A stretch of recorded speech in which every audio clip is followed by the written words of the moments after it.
Wow, just take a look at the size of this bag. Hi sewing friends, I'm Stephanie and this is Ashtown Creations. This is the Howie Bowler Bag carry-all size. So the Howie Bowler Bag, the original size, which is more of a handbag size, was part of the Bag of the Month Club. And it was the Bag of the Month Club for August. So if you're not sure what Bag of the Month Club is, you pay a subscription fee. This time it was 3 months in a row, August, September, October.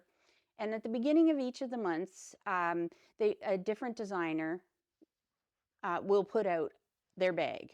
So for August, it was the Howie Bowler Bag from Tara at UhOh Creations. And then once it's been out to just the subscription members for the first 3 months, then the designers are allowed to put it out for the rest of the general public. So when Tara decided she was going to put the Howie Bowler Bag out for the rest of the public to buy, she decided to include a carry-all size. So this is the carry-all size. I was lucky enough to be able to test for Tara. So yeah, let's have a look at this bag. So it's got 2 handles. It's also got a crossbody strap. I decided the handles I did with the webbing, and I decided to make a crossbody strap. The instructions have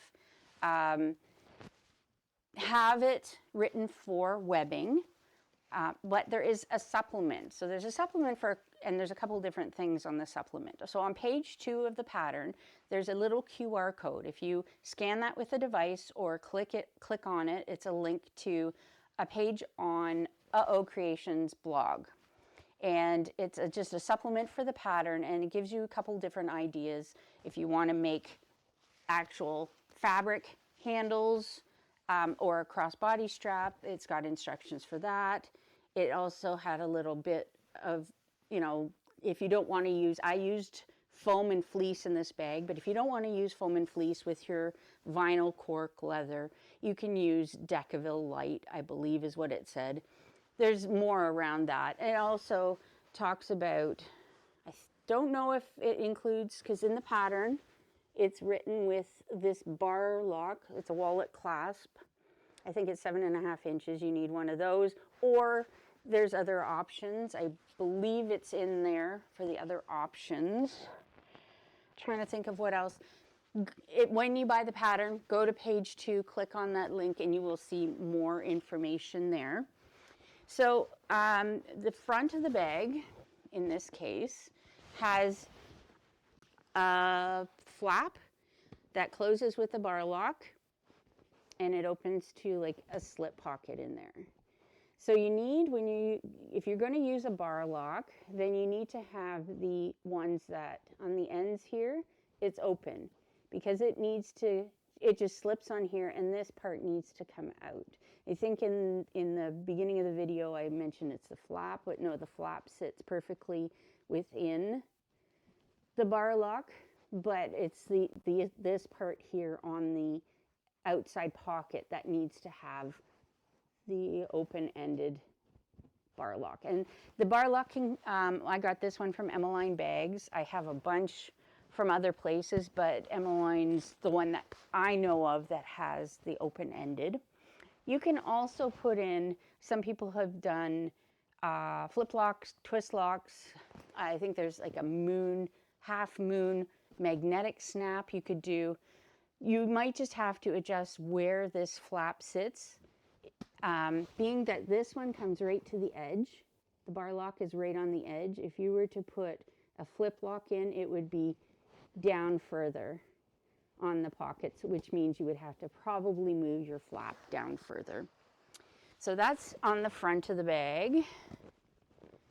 It's got quite the wide gusset with the D-ring connectors there for the crossbody bag, or crossbody strap.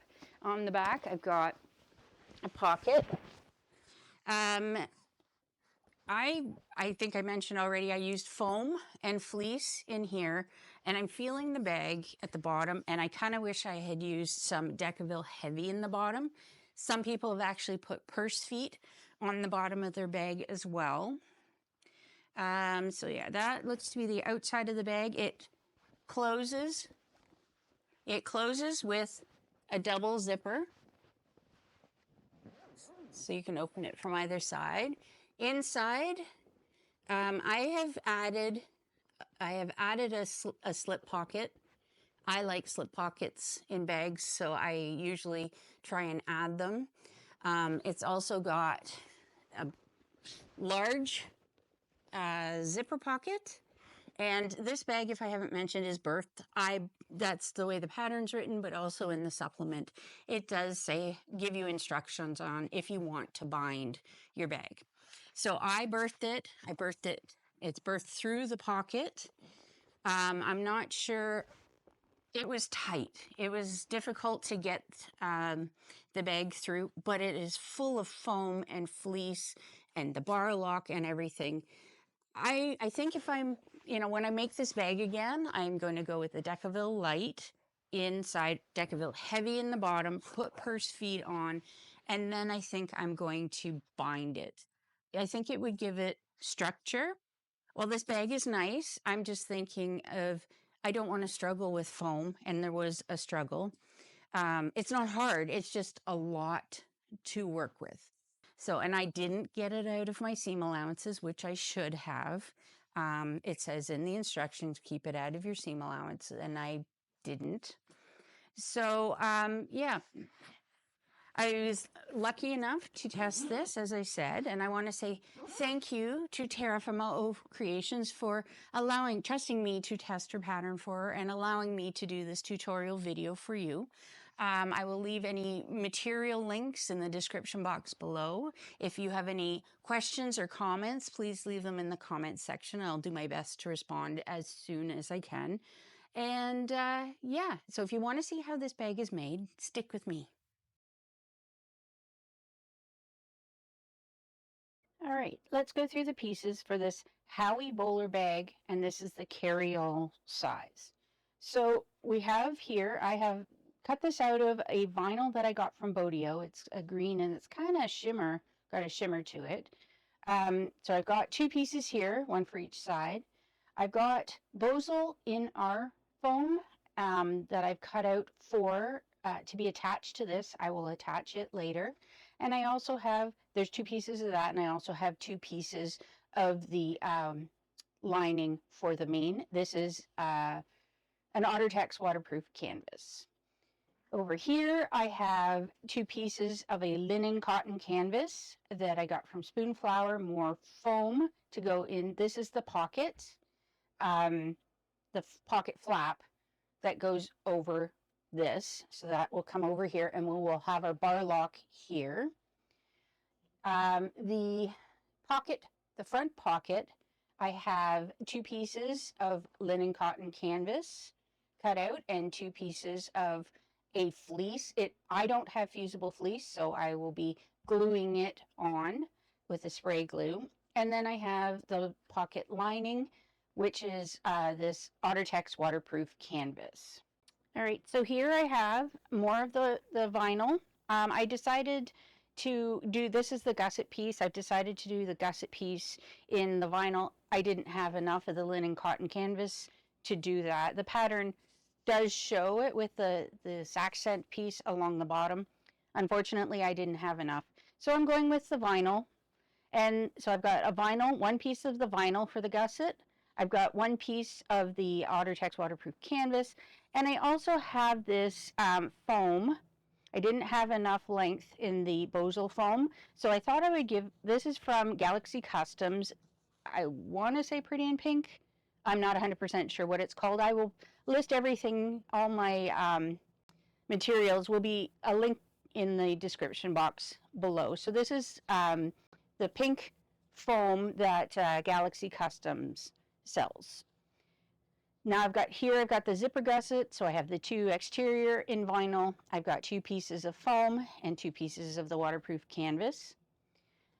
The inside has a zipper pocket. I've got my zipper pocket facing out of my linen cotton canvas and two pieces of waterproof canvas for the zipper pocket lining. Because I'm doing a linen cotton canvas and an OtterTex waterproof canvas, I have not used any woven interface interfacing. So if you have a lighter fabric, I would recommend doing that. I might consider doing it on the pocket pieces for the front, but I haven't decided. It should be fine with the fusible fleece, or the fleece that I will be putting inside, and the OtterTex waterproof canvas. It should be fine. Not in the pattern is a slip pocket. I like slip pockets in bags, so I've decided to cut out a slip pocket. I think I made it 6.5 high by, I don't know, I took out, it's not going to end up in the seam allowances, so I just made it a little shorter. I'm pretty sure it's 6.5 high. I've cut one out of the linen cotton canvas, one out of the OtterTex waterproof canvas, and I have a piece of the faux leather, or the vinyl, for the top. So I'll just put a little bit of across the top. Okay, for the straps, I have 4 pieces here of webbing.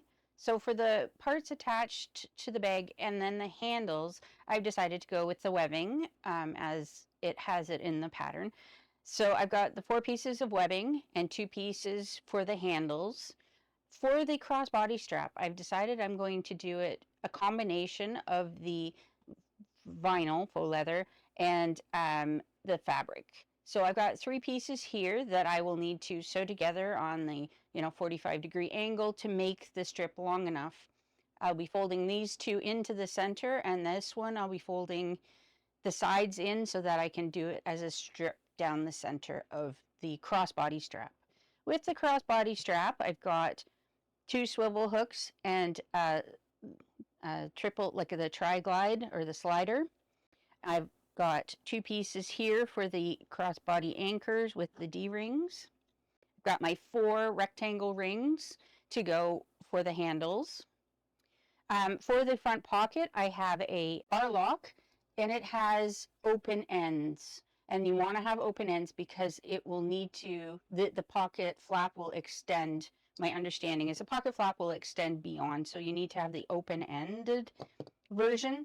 You can get the open-ended version from Emmeline Bags. That's where this one came from. And then I have my zipper here. I have got, the tape is actually matte black, but I'm using gunmetal hardware because I only had one of these with the open ends in gunmetal. So I've just decided to go with gunmetal hardware. The color that went the best, though, was matte black. I think it'll look fine. And the same for this is for the lining zipper pocket. This is for the outside of the bag. So for the lining zipper pocket, I'm going with a fairly plain zipper pull. And then for the outside, I've got 2 butterfly zipper pulls. One will go on from each end. So that looks to be all of the, oh, I have my bag tag, my Ashtown Creations cork bag label that I don't have in this, that I will be putting on the bag. Anyways, that's all of the pieces, so let's get sewing this bag. All right, so I need to add my foam to my vinyl. I've already done one piece and ended up getting some glue on, or glue on my vinyl on the outside. I was able to get rid of it with Goo Gone, although it's kind of left a residue on the outside of the vinyl now. I don't know if you can see it. There's some here because I happen to set this down in the same spot. But anyways, I usually do this on the floor and I can spread it out more than what I have here. I'm doing it here so that I can actually record it. So I just got a piece of, my husband's an engineer, so I just got a piece of one of his drawings. And I use that to protect, like to put down on the floor or here. And then I'm going to spray. I've got Elmer's Craft Bond right now, spray adhesive. It says temporary or permanent bond. When this is done, I have some more temporary adhesive. I think this is cheaper than the other one, so I may end up getting more of this. So I just shake it up. And I'm going to actually move this over a little bit more. I'm going to spray on the foam because I don't want to get the sticky stuff in my seam allowance. And then I'm going to try and center this piece on here. Now I have cut away, I've tried to cut away the seam allowance. Right now the glue isn't like it's not it's temporarily stuck, so it's repositionable. So I'm going to now take the paper off so I don't get it on, and I want to smooth everything out. And this vinyl seems to show a lot of any little bubbles or wrinkles, or like this was folded, so it's, you know, probably going to show some of that. Yeah, I can see a line right there. But the idea is to get this smoothed out, nice and smooth here. This, most of it will be covered with a pocket, but think about that when you pick your fabrics. If you don't want to see any ripples or anything, then don't pick a fabric that's really going to show it. So anyways, I've got, as I said, I've got both this done, but as you can see here, I've got like that goo gone, but it did take the glue off. So anyways, I'm going to fiddle with these to try and get them a little more even. Hopefully the top part still looks good. And then I will go ahead and add my same kind of way. I'm going to add my fleece to my linen cotton canvas. And I think the other piece I need to do is the pocket. I need to add the foam. Now there are instructions in the pattern on how, because I think you need to cut down the foam piece. It tells you in the pattern how much to cut it down by, because we don't really want it in all the seams. So yeah, go ahead and continue fusing. Get your fleece on. If you've got fusible fleece, great. I don't, so I'm just going to, I bought a whole roll of it and then realized it was not fusible, so that's why I'm using the glue. And then, yeah, my Bozal doesn't have, it doesn't have like the glue on it already, so it's not fusible, it's sew in.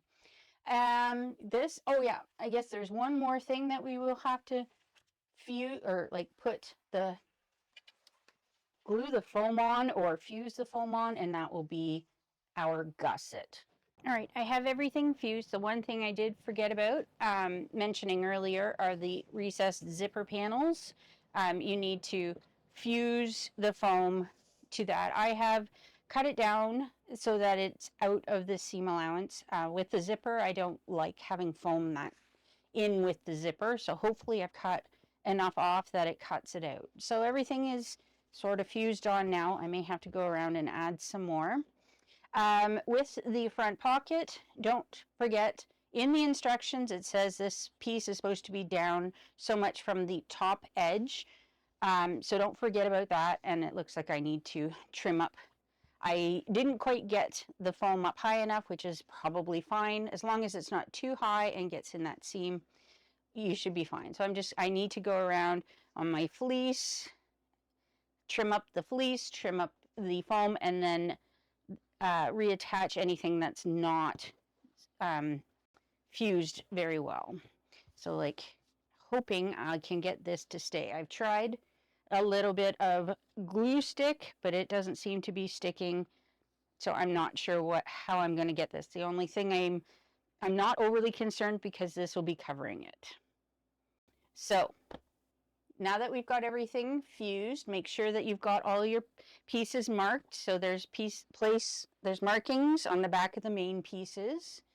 And now and we also need to make sure we've marked our centers on everything. So I'm going to go ahead and do that. All right, it's time to add the straps to the exterior panel pieces. I've already gone ahead and I wanted to see if my marker, my silver marking pen would come off. It wasn't on very long and I can still see it. I have tried water and I've tried isopropyl alcohol. Hopefully it will go away and you won't be able to see it after the bag is done, or it won't be as noticeable.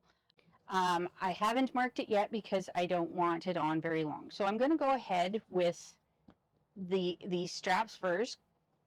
Actually, I'm going to do my this comes later, but I figured while I'm working on it, I may as well work on this too. So I've got the little D-ring things. I'm just going to put the flat part of the D-ring along the edge of the webbing. I'm going to fold it over And for now, I'm just going to clip. Set those aside. So now we've got these straps. I've measured, I think it's about halfway. Yeah, halfway, and marked a line. And that is the line I am going to fold my ends into. So I'm going to take a little bit of this as like a wash away wonder tape, and I'm just going to put it along the center. I want to try and keep it out of, well, this side can stay, but I want to try and make sure I keep it out of where my ring, my rectangle ring is going to sit. This one, I had to peel it back a bit because I got them too close to the hardware, and then the hardware wouldn't move properly. So you want to make sure you don't stick your rectangle ring to it. So take the paper backing off of the tape, or the double-sided tape. Slip the rectangle ring on one end, and mine they're not soldered, so they have a little join down here. It's not all solid.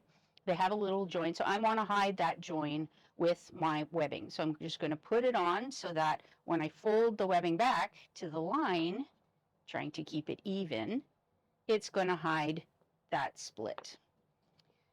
You can do this without tape if you want to use, just clip it. I can clip it to keep the rectangle ring from sliding down into the tape, and then I take the other end and fold it up. Now I find with webbing, I don't get a nice straight line across, but I think it's probably fine. So there's one. I will go ahead and do the other. All right, now I've got both straps done. I'm going to go off camera, and using the measurements in the pattern, I am going to mark the lines, the placement lines for these. So when we come back, I'm just going to add some double-sided tape down the back of this for now. I'm trying to keep it out of my stitch lines, although this one isn't as bad as the extra tacky tape, leather tape that I get from Wawak. So I've got that. I'm going to set these aside. I'll go off camera and I'll put my lines on according to the pattern. I'm going to do it in silver marking pen because that's what seems to work on this, and hopefully it comes off. All right, I have my lines marked now. I need to take these, the straps. I'm just going to adjust this so it's a little more even on the side. So I'm going to take one of these. I'm going to take the backing off of the tape, and I am going to place it with this edge and this edge. So the left side for this specific one, I'm going to place the top of the strap and the left edge of the strap in the far corner. So you can see that we've got the lines here. We want to put them on the outside of the line. So for this one, I've got the left side. So this one will end up on the right side. And I will be lining it up with just flip it around so I can see without getting my head in.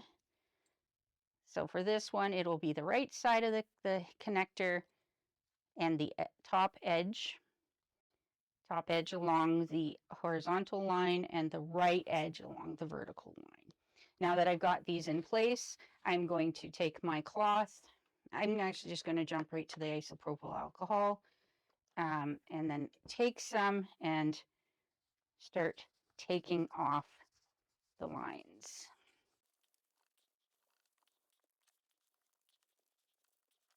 All right, so there, I can still see it. Hopefully nobody else notices. So now we need to stitch them on. I'm just going to go check and we'll move on to the next step. All right, so I've got a couple bobbins wound and I'm just going to stitch these on now. So I like to start right under the rectangle ring. You can start wherever you want on here. I just like to start under here so that I know, because when I put my foot down, it tells me how far I can go. So if I start going across the top here, then I don't have to try and guess when I'm coming up the side. I already know how close I can get to the hardware at the top. So holding down my threads, I've got it on a 3.5 stitch length. You can put it on a 5 if you want a real top stitch. I don't think it's going to matter on the webbing. If these were regular handles, like faux leather or cork or something, I might actually change it to a 5, but I think I'm going to just stick with a 3.5, and I will be back stitching along the way. So I'm going to come across the top here,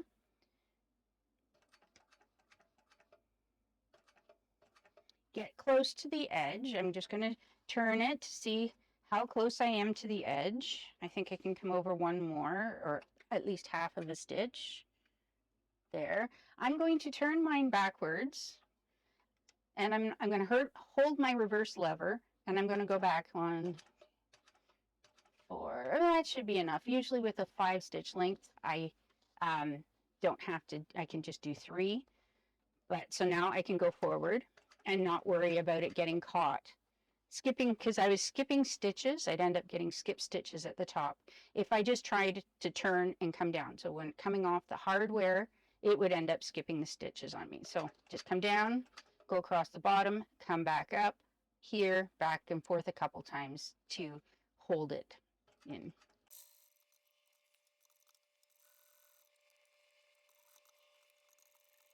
And there we go. I can see my stitches. It's not perfect, but the bonus part with this pattern is the bottom part is going to be hidden with the pocket. So go ahead and do your other one, and then you can do the other on the other side of the bag, on the back of the bag.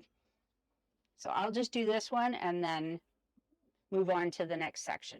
You just make sure that you've gotten all 4 of these connected. All right, in this next step, we will be taking our pocket pieces, the front exterior pocket pieces, and we're going to be adding the lining. So what we want to do, we want to put these right sides together. I'm just going to turn this sideways. Hopefully it works. I'm going to slide this under. And we want to match up these edges here. And then I'm going to put some clips in it. All right, now we want to sew these on with the seam allowance given in the pattern.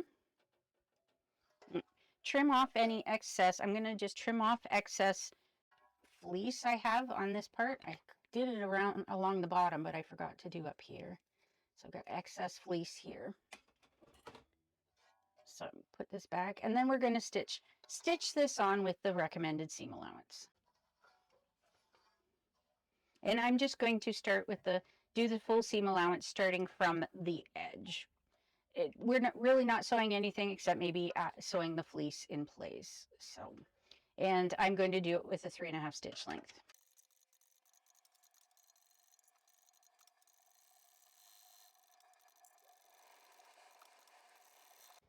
When you're doing this, try and maintain the full seam allowance around the curves. Got my pinking shears, so I'm going to trim around the curves. So specifically these down to the seam allowance specified in the pattern, because it says how much you need to cut off, or at least what the finished seam allowance should be. So I'm just going to take my scissors and then cut the straight part down as well. Feels a little floppy, but I'm sure it's going to be fine once I get it onto the bag. I did not do any woven interfacing on these pocket pieces because I thought with the fleece it'd be enough. I don't think it would have hurt to put woven interfacing on that. If you're not sure, in this case, I don't think it would hurt. So now that we've got this, I'm going to turn this pocket right side out, and then I'm going to press the top seam. So I'm just going to finger press it for now. I can take it to my iron, but I can't record the iron because it's in a different part and I don't have a camera set up. So right now I'm just going to finger press this. And then you can put some clips in it. I've got some hair clips here.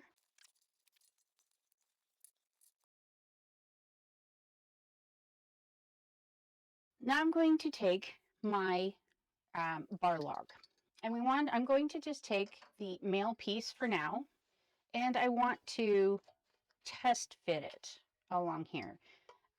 So I want to make sure that what I have is thick enough, but not too thick. So just thick enough that it'll fit in here nicely. Not too thick that it won't fit at all. And I do have some plastic, like a plastic coating on this. I have a feeling it's getting, yeah, it's getting in the way. So just take my plastic coating off, at least that side, and then I can slip it on. Yeah, no problem. It fits. It could probably have a little bit more. Could probably have a little bit more in there, but it's not bad. So yeah, if your materials are too thin, you may need to add some either foam or fleece to fill out the seam before we top stitch it. Otherwise, if it's too thick, you need to trim some away. Mine is probably just good. I don't think I need to add or take away. I think I've got it just about right. So now we're going to just along the top edge, we have to measure in according to the pattern, and then we're going to top stitch. So I'll go off camera and I'll measure in from here in the amount given, and then we will be top stitching from there around to the same spot on the other side. Okay, I've made the marks. It's hard to see on this side, but I have a mark on this side. And the other thing is you want to make sure that your lining fabric, you don't see it on the outside. So you want it to be a little more like here. The outside is coming in as opposed to rolling out. So you want to, before you top stitch it, make sure that you're rolling it in as much. One way to kind of do that is as you top stitch, now don't pull it too much, but just make sure that this one is taut while you're top stitching. So I'm going to switch to a 5. All right, so now I'm going to top stitch at the standard 1/8 of an inch. If you can't do 1/8, you can probably do a 1/4 inch. So I'm going to start at the line, and I will be back stitching. Not a lot, I just do one, and then I'm going to try and follow the curve. So I'll be going a little slower and making sure that it stays, my lining stays towards the back.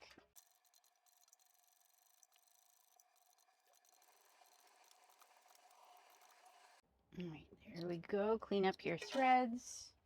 I'm going to melt mine. And go ahead then and do the same thing to the other piece, to your other piece. Okay, if you haven't done so already, determine which one of the side pockets you want as your front. I've already put my logo, my cork label on this one. This is the one I decided I'm going to go with. So if you're wanting to add your name tag anytime, like to one of the pocket pieces, anytime now would be a good time to get it done. Because once we get this, and I believe get it onto the exterior piece, we're going to be stitching it down, and then you won't have access to your exterior pocket panels. So I've decided this one is the one I'm going with. I'm going to set this aside.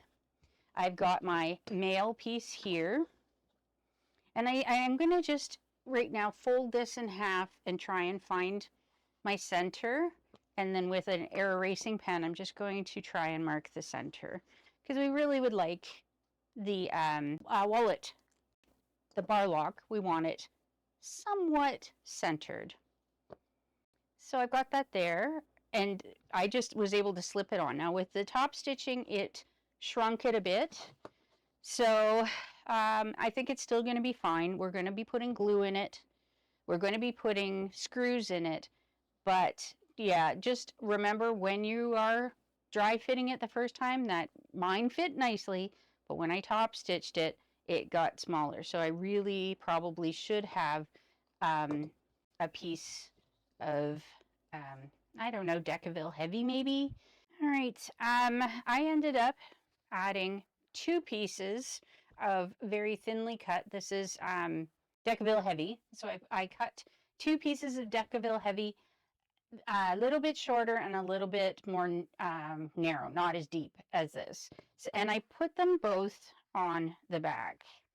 and I'm hoping that this will, it seems to fit okay now. So I'm going to take my bar lock, and I've marked my center already, and I want to try and get this centered over that mark. So I'm going to slip this on. I'm also going to flip it over and check that if you haven't had to put extra on like me, then you should be fine. You shouldn't have to flip it over and check, but I needed to check to make sure that it was covering the Decaville Heavy that I added to the other side. Now I'm gonna take my pen and I'm going to mark where my holes are in my bar lock. And I can see them here. So the pattern suggests that you punch out the holes for the screws. I've never done this before, so I'm just going to, this will be the first time. So I'm going to use my smallest. I just have a hand punch. I also have my rivet press punch, but this one I feel like I can get it a little bit closer to being exactly where I want it. I've got the tiniest punch. I've got it turned around so it's the tiniest one, and I'm going to punch through all of the pieces, all layers. So there. So that's gone through all of the pieces. I'll just do all of them. All right, all of the holes are punched.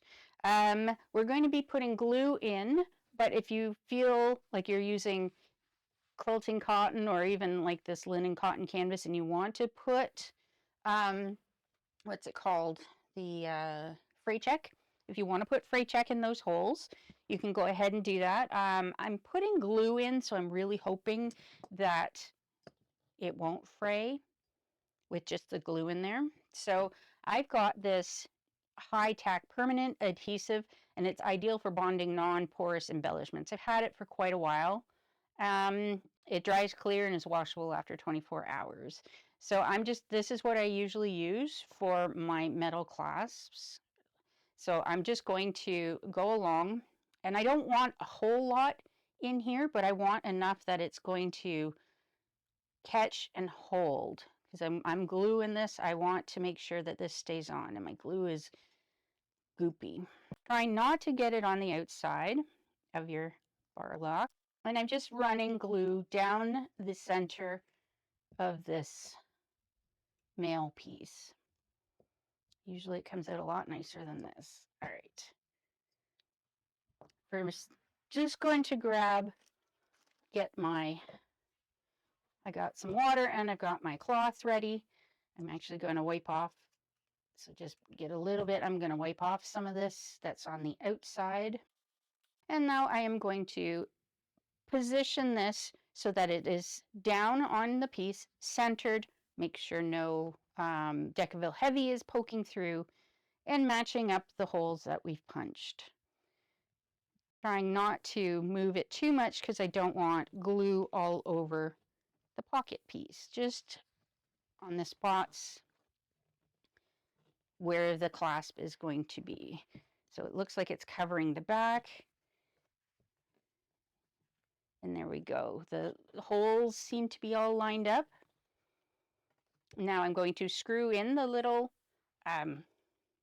it comes with little screws, and I'm going to put screws in the hole. You can use Loctite. I do have some around somewhere. I'm not 100% sure where it is. I usually just get a little bit of glue on the end of my screw. And then this stuff is really old, so it's really goopy. And then I screw it in like that, down so that it's below the edge of the clasp, and then I wipe it off so that there's no glue on the outside. So I'll go ahead and do that for all 4 of these, and then we'll move on.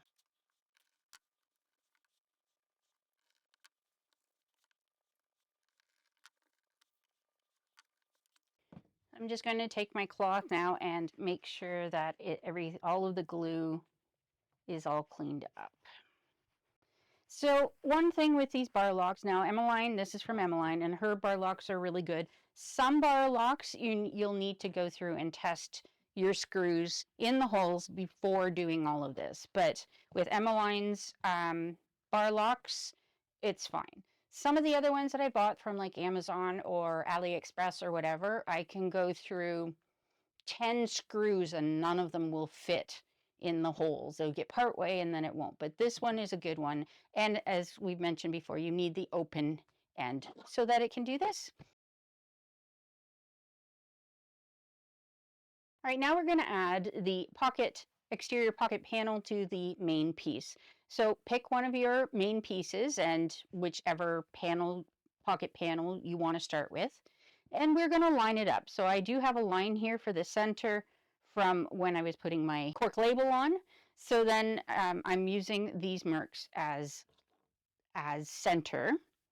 So we need to be able to flip the main pocket and expose just the lining. So I am going to put some clips along because we want to flip this up out of the way. And we are just going to sew on this lining piece.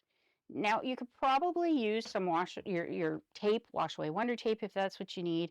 I may end up putting some on depending on how this works, trying to get it over to the machine.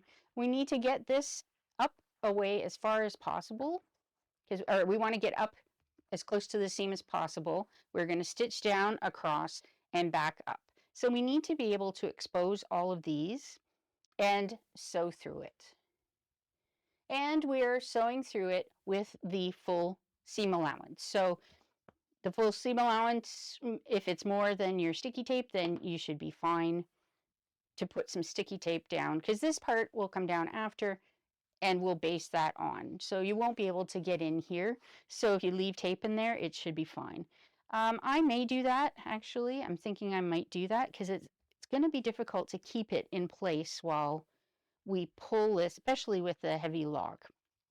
So I'm going to move this out of the way and I'm going to put some tape down the length of here at least to hold the sides. All right, run it along the side. Now I'm going to remove the paper backing off of the tape. And now I'm going to lay this down so that the edges are even and this ends up lying flat. Do the same thing for the other side. All right, so I'm going to try and get it over to the machine. I've got these sides down, so that should be okay. I'm going to take it over to the machine. I'll set up the other piece as well, and then I'm going to take it over to the machine and then stitch down, across, and up the other side with the full seam allowance. So I'll see you at the machine. All right, moving around to the machine. Like I said, we're going to be sewing this on with a full seam allowance. Get as close as we can to the top here. So, and if you're not sure of how to get the seam allowance, you can always take your ruler and measure it out because you can't use your guide on your machine for this. So you're kind of guessing. I'm not sure how important it is to have exact seam allowance, but I'm just going to quickly draw at least where I need to start and maybe even the pivot points at the bottom. So, all right, so I've drawn on my, at least up where I need to start, and then I put a little dot on the two corners at the bottom of where I need to pivot. So yeah, trying to get in as close as I can. I have my stitch length set to a 3.5, and we don't want to stitch on the pocket. So make sure your pocket is up out of the way. And I'm going to back stitch.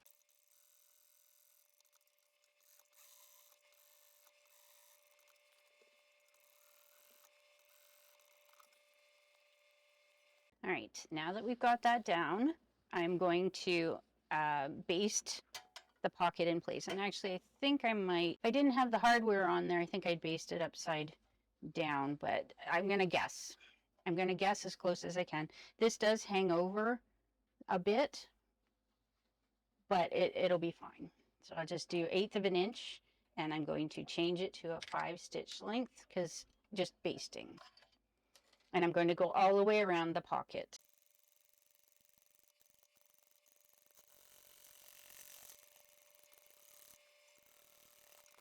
All right, now that you've got that basted on, doesn't look like I've caught it in all of the places, but it's on enough that I can go around and trim off the excess. If you are binding, I guess you can bind this bag as well. I'm going to birth it, but if you are binding it, you definitely need to get rid of the excess. Birthing it by cleaning this up, it just gives you a nicer, cleaner line to go around when you're adding the gusset. So I'm going to go off camera and I'm going to clean this up. I'm going to catch what I need to catch that I missed, and I'm going to do the same thing, put the pocket on, and then baste the pocket around the mane. I'll do that off camera, and then when we come back, we're on to the next step. All right, I missed a step before sewing this pocket part on. When you put your exterior pocket on your lining piece, before stitching things down to the bottom, we need to do a top stitch across here to close up this little spot. And I'm glad I got it now because I can still do it. And we are attaching it to the mane. We want to top stitch all the way across here and including catching the mane piece in this top stitch. According to the pattern, it should have been done before, but at least I'm catching it now. So I'm just going to make sure I'm on a 5-stitch length, and I'm just going to do a top stitch and end it right where we started the other top stitch. I'm going to try and land in the same hole, and I will do that for both sides of this piece and then also for the other main piece. So just like that. So this will help give it a nice top stitch finish. So if you get it done, if you do it at the right time, like during the instructions and you got it, awesome. If you didn't, make sure you look now before moving on to make sure that you've got this part here closed up. And there we go. Do the same for the other panel, and then we can move on to the next step. All right, setting aside the main pieces for a few minutes, we're going to take our pocket pieces. So I've got my pocket piece with the foam cut out of the seam allowance at the top part here. And my closure will go down here. So now I want to put them right sides together, these two pieces right sides together, and we are going to stitch around the 3 sides that have the foam. So I'm going to not stitch across here. We're going to turn it through there, but I want to, I'm going to stitch just where just the sides, 3 sides where there's foam. I'm going to pop a couple clips in just to hold it. It's not too bad. It's not sliding too much, but I thought I would just do that to keep it. So we're going to use, I don't see where it says a different seam allowance, so I'm going to assume that we are using the full seam allowance. And I'm going to back stitch. I'm on a 3.5 stitch length, and I'm going to go all the way around, needle down, pivot in the corners.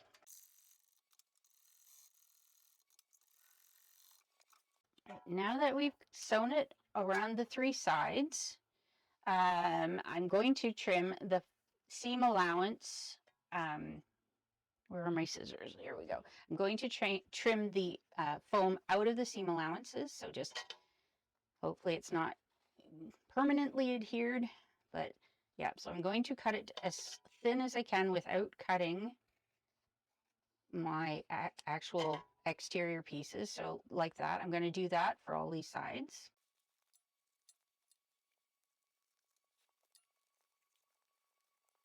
And that's about as much as I can get out of the seam allowances. And then I'm supposed to, we're supposed to clip the curves. So I'm just going to go around like that. Just tighten on the curves a bit. Reduce some of the bulk. I'm not taking them all out, taking it all out.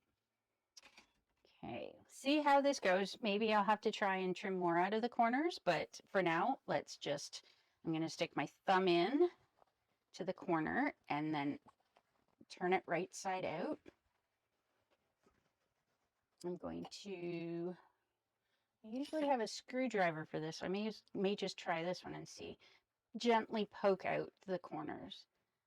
Some people are able to use their like stiletto or something to get in that corner. I tend to rip corners when I do that, so I'd rather just poke with something that's less likely to cause a hole. So I'm going to, since mine is all cotton, like a linen cotton canvas, I am going to take mine to the machine and press it so I get really nice edges. I want the lining fabric to roll to the back a little more than, I don't want it, it's either straight on, I don't want it to roll towards the front. Like right now it wants to roll towards the front. I don't want that, I want it rolling towards the back. So I'm gonna go iron and then I'll come back and we will continue on. All right, so I've given it a little press and I've clipped it. We need to dry fit our other pocket or wallet piece. We need to dry fit it on here, on the edge of the pocket flap. So right now it's probably gonna fit. Okay, so it's doing okay. It is tight, a lot tighter than the other edge was. I guess because I've got the foam in there as well. So this fits nicely on here. And so I'm quite happy with that. So I think that's fine there. So I don't believe I need to add anything more in. So I'm going to go ahead and top stitch. So take this off and set it aside. Roll these again towards the back. This is what I usually use. This is the a star screwdriver I usually use for poking out my corners. I had it in the other room. So, all right, 5 stitch lengths. We are going to baste around the 3 sides where there's foam, and then we're going to, so we're going to, top stitch around the 3 sides, and then baste across that edge to close it. So I'm going to top stitch 1/8 of an inch seam allowance. If an 1/8 of an inch is a little too small for you, move up to 1/4. I don't think it's going to matter that much on this bag. So here we go, back stitch beginning in the end of the seam. And needle down to pivot in the corners.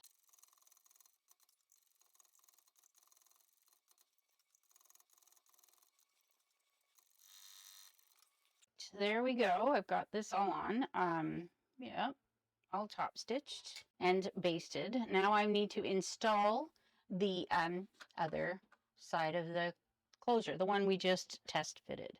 I'm going to be lining these up with the edge of the flap with the edge of the bar lock.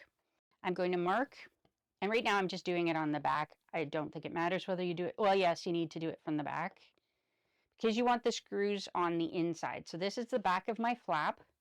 So I'm doing it with the back of the flap up because I don't want to have screws on the outside. I want the screws on the inside. So this is birdies on the outside of my flap. I don't want to see screws on the outside of my flap. So put it on, flip it over, line it up. Now I'm going to find where my holes are going to go for the screws, and I'm going to mark them.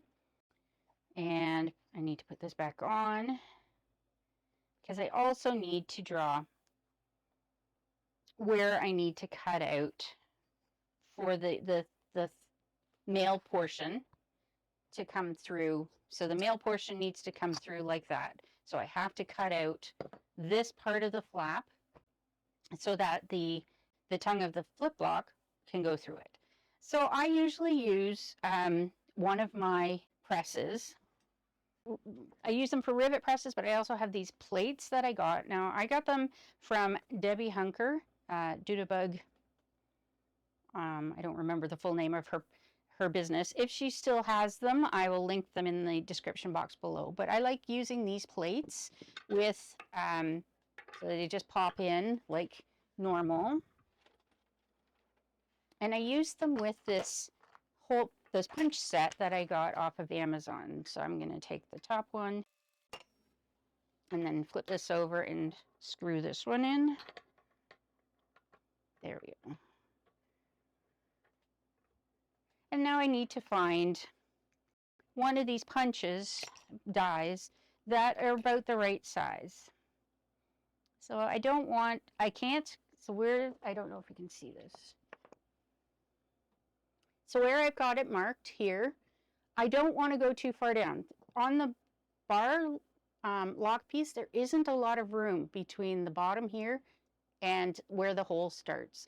And you don't want to cut it too far in because you will then get your hole will be on this side of the lock. You want to make sure you cut it a little bit larger than this hole, but not so large that you will end up having a hole on the, like, you don't want a hole on this side of the bar lock. You want the hole right there in the center where you've marked it.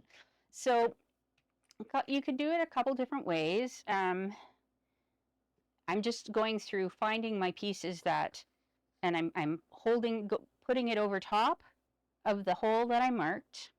So when I'm marking the inside of this, I'm trying to stick the pen in as far as it'll go, but it's still on the inside of the hole. So we have a little bit of room around the outside where we can cut. And actually we need to cut a little bit larger than this so that we can actually have this hole cleared out. So I'm looking at this one and it isn't really going to give me a whole lot more than the size of what I've drawn. So I need kind of the next size up. So if I go a little more on this side and that side, it doesn't really matter too much. I just don't want to take too much towards the inside of the flap. So I've got this, it's okay. Yeah, you're not going to be able to see it. Trust me that it's okay. I'm going to put it back on and maneuver it around so that I can put it under my press plates. Trying to get it set where I want it. And then I push down, and I usually have to stand up, and I cut through. So in this case, I'm just cutting this whole part out. So I didn't get all the way through. I can put this back down and try again. So let me just turn it to the side.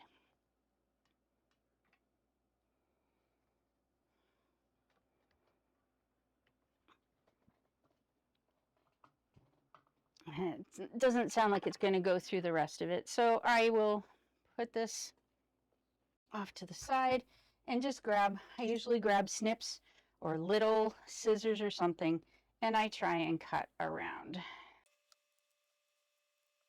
After a while of using these dies, they aren't sharp anymore, so you end up having to replace it. So I'm just popping this back on, lining up the holes. And when I put this on, it caught a little bit of the edge here, so it pushed it down. We don't want, I don't know if you can see, where is it? I don't want that to happen where it's pushing it. So I'll go along and with something sharp, push it underneath so that all of the fabric stays in the bar lock. That's supposed to be in the bar lock. The other thing I may do is go along and put some fray check along here. I'll probably put fray check in here. I'm going to use, oh, here's my fray check. I'm going to use the same glue that I used before, my high-tack adhesive for stuff that's non-porous. So I want to make sure that this edge here does not fray inside the bar lock. So I'm right now putting some fray check on the edge of this, and it should dry. And the other thing I may do, actually it's not too bad. The fray check should hold it, but the other thing I might do is put glue. I have in the past put glue in these spots in here so that it keeps all of the threads from poking out the hole. So if you slip this back on, make sure that piece goes in. We should be good. So this should dry down here. You might have a little bit of crustiness there, but it'll be fine. It's better than having it fray. So I'm going to wait a few minutes. Actually, I'm going to grab my rotary hole punch. I'm going to remark my hole, where I'm supposed to put my holes for my screws. And I'll punch those out. And since I have fray check here, I'm just going to put fray check on the little holes too, just because I've got it here. The other thing I want to do is trim up. I'm going to trim up this edge so that we don't have a whole lot of thread sticking out, and I want it to be even. And that, I'm actually, while we're waiting on it, the fray check to set on the other side, I'm going to fray check this side too. Just don't, because while we're going to be sewing it so that you shouldn't see the exposed edge, there's always a chance that you're going to have fraying while you're sewing. So if we fray check it, then there's less chance of little threads coming through and showing on the outside of our bag. So I'm just going to clean this up, and when I come back, the fray check will have set up, and we can move on to finish installing our bar lock. All right, so all of the fray check is now dry on our flap. We need to install the female portion. I'm just going to set my flap there. I've got my gem high tack permanent adhesive, and I'm going to slowly squish some of this glue in here. I'm going to go as far as, I don't know if you can see that, I'm going as far as where the tongue for the clasp comes through, skipping that hole, and then putting some more on the other side. And I'm also not going right up to the end. I stop a little bit before, because this stuff does squish. So I'm going to flip over my flap, I'm going to flip over my bar lock, and I'm going to put it over top, slide it on until I see the holes for the screws. So now I can see the holes for the screws. It should be pretty even. So my screwdriver here is it's got many different bits. They're all stored in the end here. They are in there. They're just magnetic, so they tend to stick to each other. And it also sticks in there. The other good thing about it is all of my little screws are stuck to the screwdriver as well. So I'm just going to pick up one of these screws, put it on the end, and do the same thing as I did for the male portion. And I'm going to get some glue. I'm running out. Just enough to put a little bit on the end. This one doesn't want to go. So yeah, try a different hole, make sure it'll go in. Yeah, so that one goes in that hole, no problem. Actually goes all the way through. So I'm going to stop the recording and pull this one out because I went too far. So it's gone right into the fabric. I'll pull it out, clean up the glue, and then we'll start again. All right, so I was able to pull this screw out. I put some more glue on it, and then I put it back in. And then I found one that will go in this hole. So I'm going to just do the same for all of the screws all the way across. I may have to try and dry fit these before I put glue on them to make sure that they actually fit.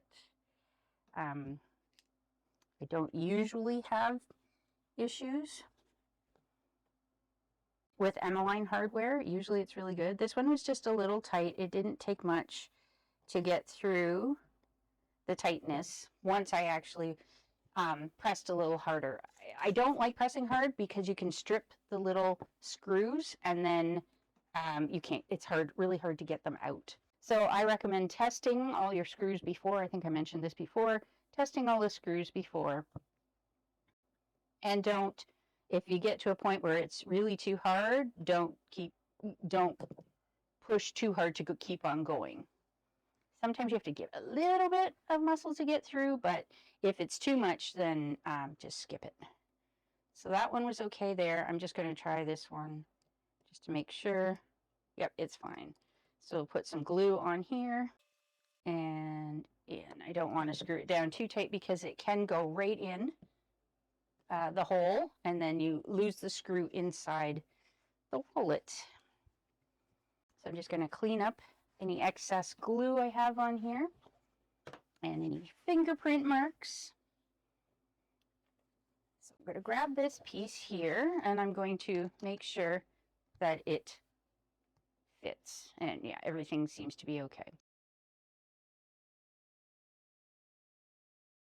So in the pattern, we are going to measure down from the top the amount mentioned in the pattern, and then we are going to sew this piece on. It will end up like that.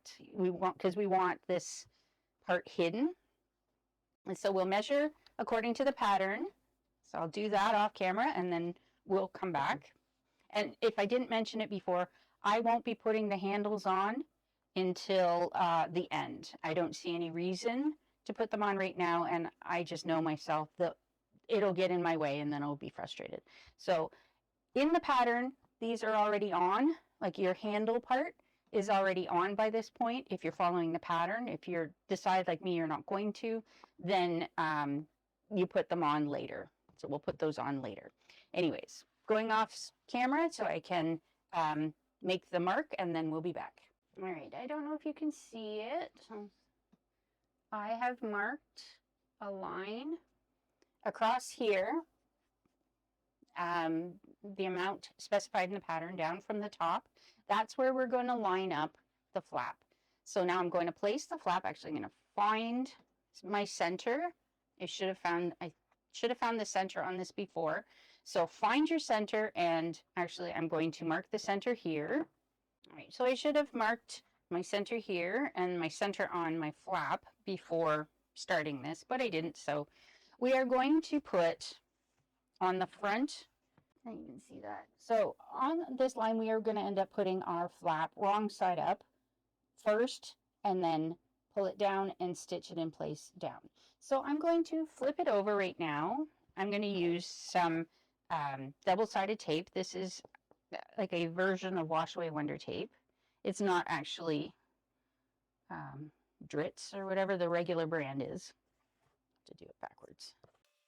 It's an Amazon version, but it works, and I can actually rip this one where I can't rip the Dritz one very well. So I'm putting some tape across that. I have my center marked here and the line where I want to match it up, and I have a center marked here. It's hard to see, but it is there. I'm going to take the paper backing off of the double-sided tape.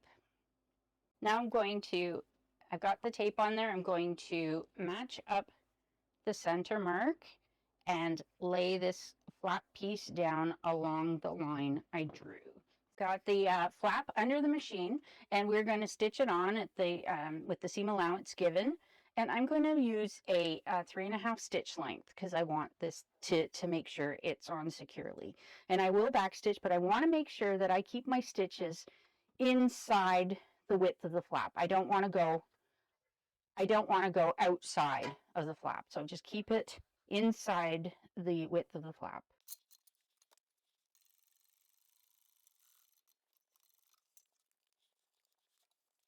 All right, so I just put the rag down so that it wouldn't scratch up the hardware, and it also doesn't make a lot of noise. So now I'm going to fold this over and make sure that everything fits and locks. And now we're going to top stitch across this with the seam allowance provided in the pattern. Now I can't use my plate for this, so I'm going to just go off camera and I'm going to draw it on with my air erasing pen, so I know where that line is that I want to stitch on. So I'll be back in a minute. Okay, I've drawn on the line. I'm going to change it to a 5 stitch length because this is top stitching.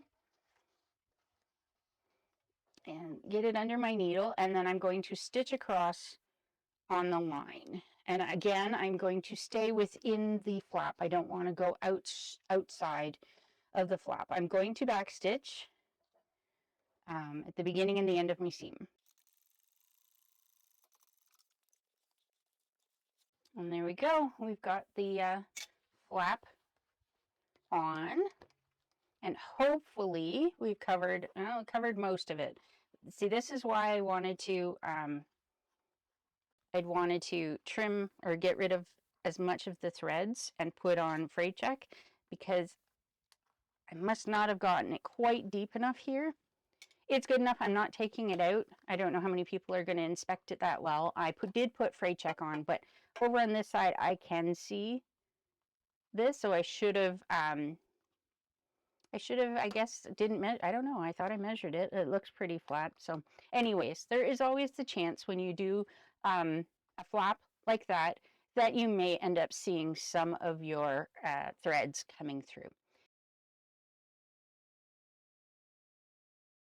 So I've got my linen cotton canvas piece. This is my top up here. I just put a little T on it, and I'm going to grab my waterproof canvas and I'm just going to put it on top. I'm going to match up as best as I can, the best that I can. I'm going to match up the bottom and I'm going to match up the sides. I'm putting the linen cotton canvas on the bottom because it's not quite as structured as my waterproof canvas, so the feed dogs will help with that. So what I'm going to do is I'm going to go around and I'm going to sew this up with a 1/4 inch seam allowance. Since this isn't part of the pattern, then this is just an addition. I can give you that. So I will stitch down the short side across the long and back up. We will turn it through this side. So that, again, that's the top of my piece. I don't want to stitch the top. I'm going to end up adding, this is really too big. I'll cut it down, but I want to add, once it's done, I'll add this along the top. 3.5 stitch length along the 3 sides.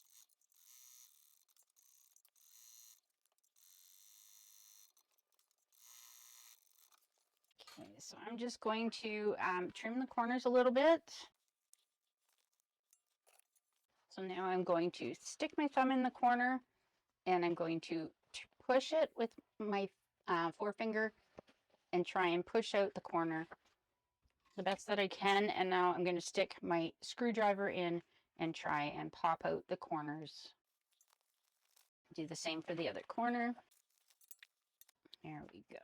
So now I'm going to take it to my iron and I am going to iron it so that these edges are lined up nicely. I'm going to also, while I'm off camera, I'm going to cut this down to fit and then we'll stitch it on. All right, I have ironed my slip pocket.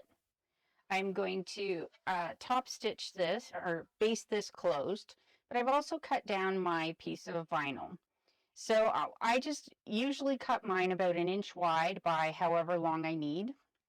I'm gonna, looks like I need to run the a lighter along the edge. I should have done that before I put the tape on. I've put double-sided tape. I drew a line down the center and I've put a bit of the wash away, like that, wash away tape along either side of that line. Not right on, I've left some space. So I'm going to be putting this in almost to that line, stick it down, and then fold it over on the other side. Right now I'm just trying to get rid of some of the excess little fluffy pieces. This piece is too long. It's longer than, but whatever, I will cut it off to match after. So right now I'm going to set that one aside and I'm just going to baste these closed. Bring my thread back through.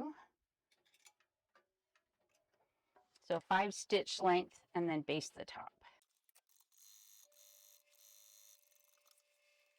So now I'm going to take my piece of faux leather that I'm going to, it's just an accent piece for the top of the pocket. I'm going to peel off the paper backing off of one side, if it will come off. I'm going to take my pocket and I'm going to put it down so that I can't see it very well. I'm going to put the pocket down so that I'm just inside of that white line that I drew. I'm not able to see it right now without getting my head in the way, so I'm going to take it off camera, push it down, and then we'll continue. All right, there we go. So I don't know if you can see the line. So I had a line there. I've put this just inside of the line, and I've left a little bit on either side for overhang. So now I'm going to, and I've stuck it down on the tape. Now I'm going to take the backing off the other side. I like to do it one at a time so I don't get it stuck on a lot of things, because I will. So I can feel where the edge of the other side is, the back side. I'm going to start in the center, and I'm going to push the top part down so that they're pretty close to being even. I'm going to take a clip, and I'm going to clip it. Move over a bit, push this down, and then press it down, working my way back. Oh, there's my clips. And keep going out both sides. So I work from the center, and I go out to the side. And I can tell here that I'm off a bit, because I can see on the end that, see, that's off. So I want to make sure that these are on, matching up here at the bottom part, so that there's a good chance that it will match up on the back. If I don't get them matching up on the front and back, as long as the front part is a little bit, how do I want it? Just a little bit shorter. So the back part's a little bit longer, then I will catch both pieces when I top stitch. So I top stitch in here. As long as the back part is a little bit longer, I will catch I will catch both sides. So go out the other side. And there we go. So now I'm going to put it under my needle, and I am going to, I've got it on a 5-stitch length, and I'm just going to try and do about 1/8 of an inch away from this edge, all the way across to stitch this down. And I will back stitch at the beginning and the end of the seams.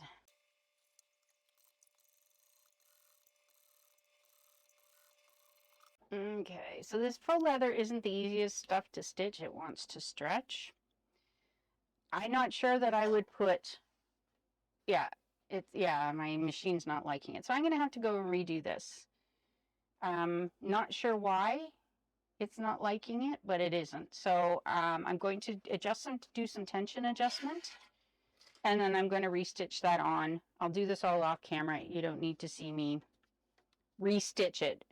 But this faux leather likes to move and likes to stretch. So yeah, it may not be perfect. It is the inside of the bag.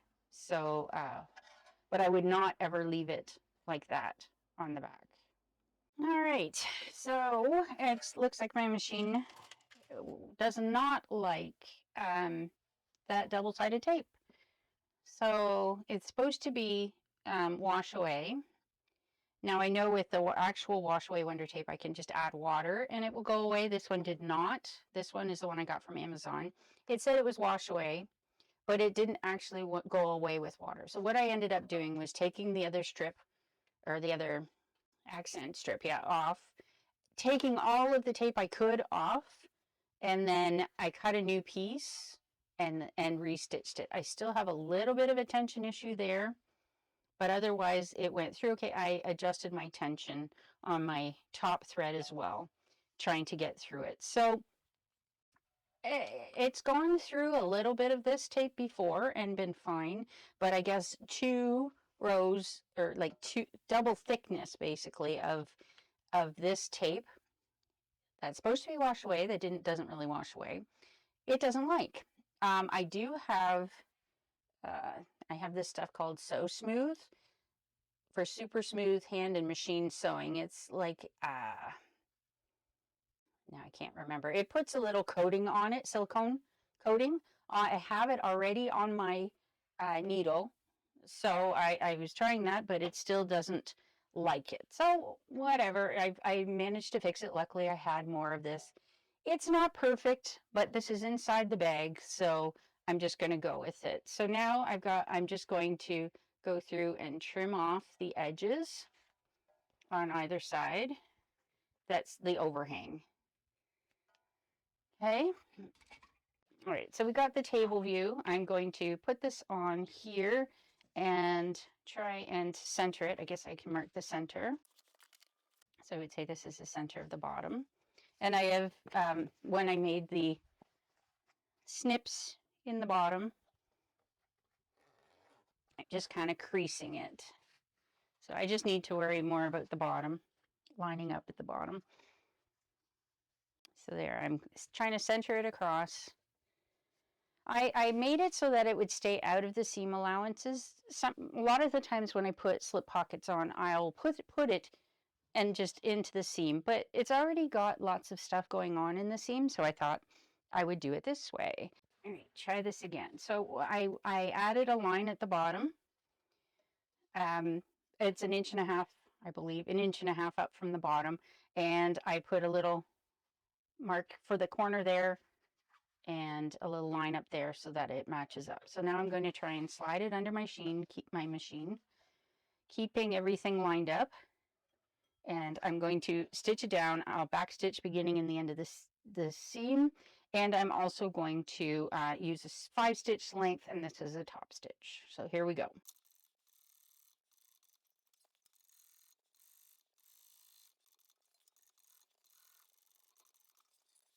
Okay, so when I usually put these on, put the trim on, I'm usually putting it so that it ends up in the seam. So I probably could have had a better look on the ends. Looking down like that, it's fine. Looking down from the top, it's fine. It probably could have looked a little neater. I know it for next time. So I'm just going to go back and crease, put a crease up the center, and I'm actually going to go off camera and draw the line because I can't quite see it. Okay, I've drawn the line, and actually I just put the ruler from the center notch on the bottom to the center notch on the top. So now I'm going to actually turn this down to a 4, because this one here, I like to have a little more thread in it. I think it's a little more secure than these. Maybe I should have done the rest of them like this, but anyways, I'm going to go and stitch, I'm going to go and stitch from the bottom up to the top here. I'm not going to stitch on my vinyl. I'm going to stitch, just back stitch here. I'm not going back up and back. I'm just going to come all the way up here. I'm going to stop right before I hit the vinyl, and then I'm going to back stitch there and then take it out. I will be adding a, what's it called? A rivet right there. Here we go. There we go. So the rivet is going to help. So the back stitching and then the rivet will help secure this at the top here. And I'm just going to take my lighter and melt the threads definitely back here. So also, when I go to put the rivet in, so I'm going to mark where I want the rivet. I'm also going to put this is a piece of Decaville heavy. I'm going to punch a hole in that, and this is going to be used behind. I need to pull out some rivets. So this is how I store my rivets. I'm just going to grab one of the medium gunmetal rivets. Take my silver marking pen and kind of mark where I want my rivet to go. So I've marked it there. I'm going to, I think I'm going to turn around. I've got my rivet press behind me. I don't have a camera over there, so I'm just going to go do it off screen. Going to go put a hole in this. So I punched a hole. I'm going to punch a little, so I'll grab my hand punch. Just going to punch a little hole in this.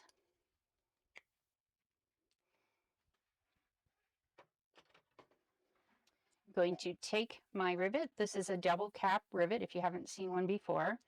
We've got a cap and a post on one side, and then just a cap for the other side. I like sticking my cap and post in from the front. I don't think it really matters. It's just the way I do it. So stick it in through the hole here. And I've only used a 2mm hole punch, so it is a little tight, but I'd rather that than too loose. So flip it over, take my piece of Decaville heavy, put it on the back, and then pop the cap on the back. So I'm just going to go use I have two presses, one with a hole punch and one with to set the rivet. So I'm just going to go set this off camera. And there we go. The slip pocket. If you're adding it, you could actually add rivets to here. I'm not going to, because unless I stick it in a little bit, because I don't want to cut my stitches. So be careful when you're doing this that you don't cut your stitches. So that's the slip pocket. I'm going to put this aside, and then we're going to work on the zipper pocket. Okay, so there's a few things we're going to need to do getting ready to put the lining together. The first thing, make sure you found your center notches, or your centers, on the main lining pieces. On your zipper facing, mark your box as per the instructions. The instructions also call for a number 3 zipper. I'm using a number 5, so I've changed the size of my box a bit. And so it's this set here that I'm using at the bottom. These ones that I'm going to be using to stitch around. I made the opening a little wider for the number 5. So if you're using a number 5 and want it a little larger, then you're going to have to figure it out. I'm not giving out any measurements. So using what she gives you in the pattern, mark those out. I found the center of my facing piece. I've drawn a line, the amount in the pattern that it says to measure down from the top. I've measured that, drawn a line, and now I'm just going to match this facing piece up, centering it on the panel and in line with the line I drew. I'm going to set this aside so that we can stitch around it. The next thing I want to do is I'm going to grab one of my zipper pocket lining pieces. I'm going to take my my zipper. I'm going to actually make sure the ends are melted because I don't want any fraying. And I'm going to place it, the lining piece, right side up. I'm placing the zipper right side up, and I'm somewhat centering it. So there we go. And I'm going to clip it on. You can set it to one side, like you can just put it to one side if you want. I'll just center it. Guess. I'm just guessing. So we're going to end up stitching this on here. So we'll put this aside now and turn around. Now I have all of my zippers before I put them on. It still seems a little wavy, but I have ironed it before I put it together. So now I'm going to set this piece to the side. And then we'll stitch that on. I'm going to put the other pocket lining piece off to the side because we'll stitch it after we stitch the zipper onto the one side. We'll stitch it onto the other. All right, the marks I made were starting to fade on this, so I've remarked them. So that is what I'm going to sew. As I mentioned, I'm making mine a little bit bigger, so if it looks a little different than yours, that would be why, because I am making my cutout area for my zipper a little bit wider. So I'm going to, I've moved it all, so I'm going to line up the center mark and then line up the top along the long line I made. I'm going to move it under my needle, and then I'm going to put my needle down in the corner. I'm actually going to turn it to a 3. I want to make the stitch length smaller so that it just seems to turn through nicer if you've got a smaller stitch length. And then I don't generally stitch across the ends. You can if you want. I just find I get more puckering when I try and do that. So anyways, I'm going to stitch down to the end and back stitch beginning and the end. I'll shift over to this side, and then I will sew back to here, and then we'll move on. So I got it on a 3.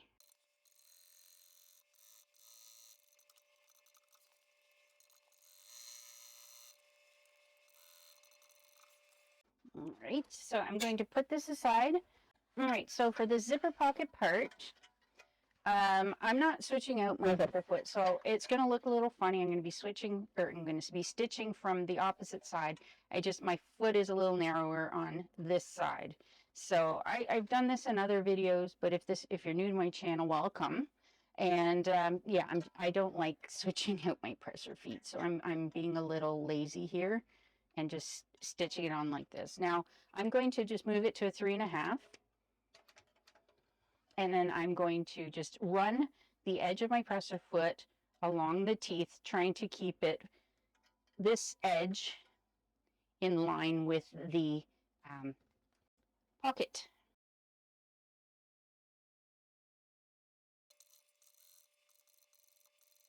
And while I'm stitching the zipper on, I am trying to keep it flat. I am not pulling on it, because you can easily make the zipper go all wonky by if you pulled on it, because it will stretch, like it will get out of whack if you pull on it. So yeah, you don't want to pull on it. So this may look all wrong, but it's, trust me, it's right, because we're going to, when we open it up and put the zipper pocket in, the inside is the right side. So the inside of the pocket, you want the right side of the zipper facing out and the right side of the zipper pocket facing in this case. So I'm just going to finger press this out of the way. I'll take it to the iron after. But now I want to grab the other piece of my pocket lining, put it down, and then I'm going to match the top edge, the unsewn edge of my zipper, up with the top edge of the zipper pocket. If you have directional fabric, you have to pay attention to that. So like the first one I sewed on, and these pockets are both the same length, so it doesn't really matter if you've got a pocket that has two different lengths. The shorter one usually is in the front and the longer one is in the back. So sewing this on, this part that you're sewing it to here, this is the top and that's the bottom. And I guess here we're sewing it on and that's the top as well. But you watch your directional prints if you're sewing that on. I don't tend to use directional prints in pockets. I like waterproof canvas. I like the idea of it, that you can just clean it up easily.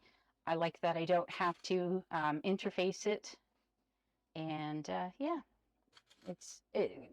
I find it less expensive than quilting cotton can be quite expensive, and then you have to interface it as well. Some pockets you can get away without interfacing, but generally you interface. I've seen them both ways. Some have pocket linings where you don't interface, and some have them where you do. That's kind of a preference and a way the designer has designed it. But in this case, I believe the instructions for the quilting cotton had interfacing, because the only piece that didn't was that zipper facing for this pattern. So there are others that don't interface the pocket lining. Anyways, back this side, and then we'll move around to the table view.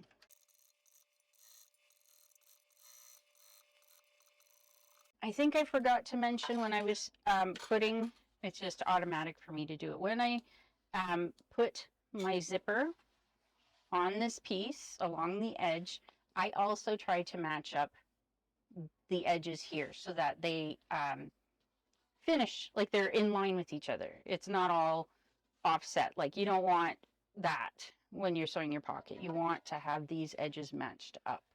So I'm going to go take this to my iron, and I'm going to press it open so that the zipper stays open and flat like that. I will do both sides, because when we go to put in the zipper, is what I usually happen, I haven't read that far up in the pattern, we want to put it in flat.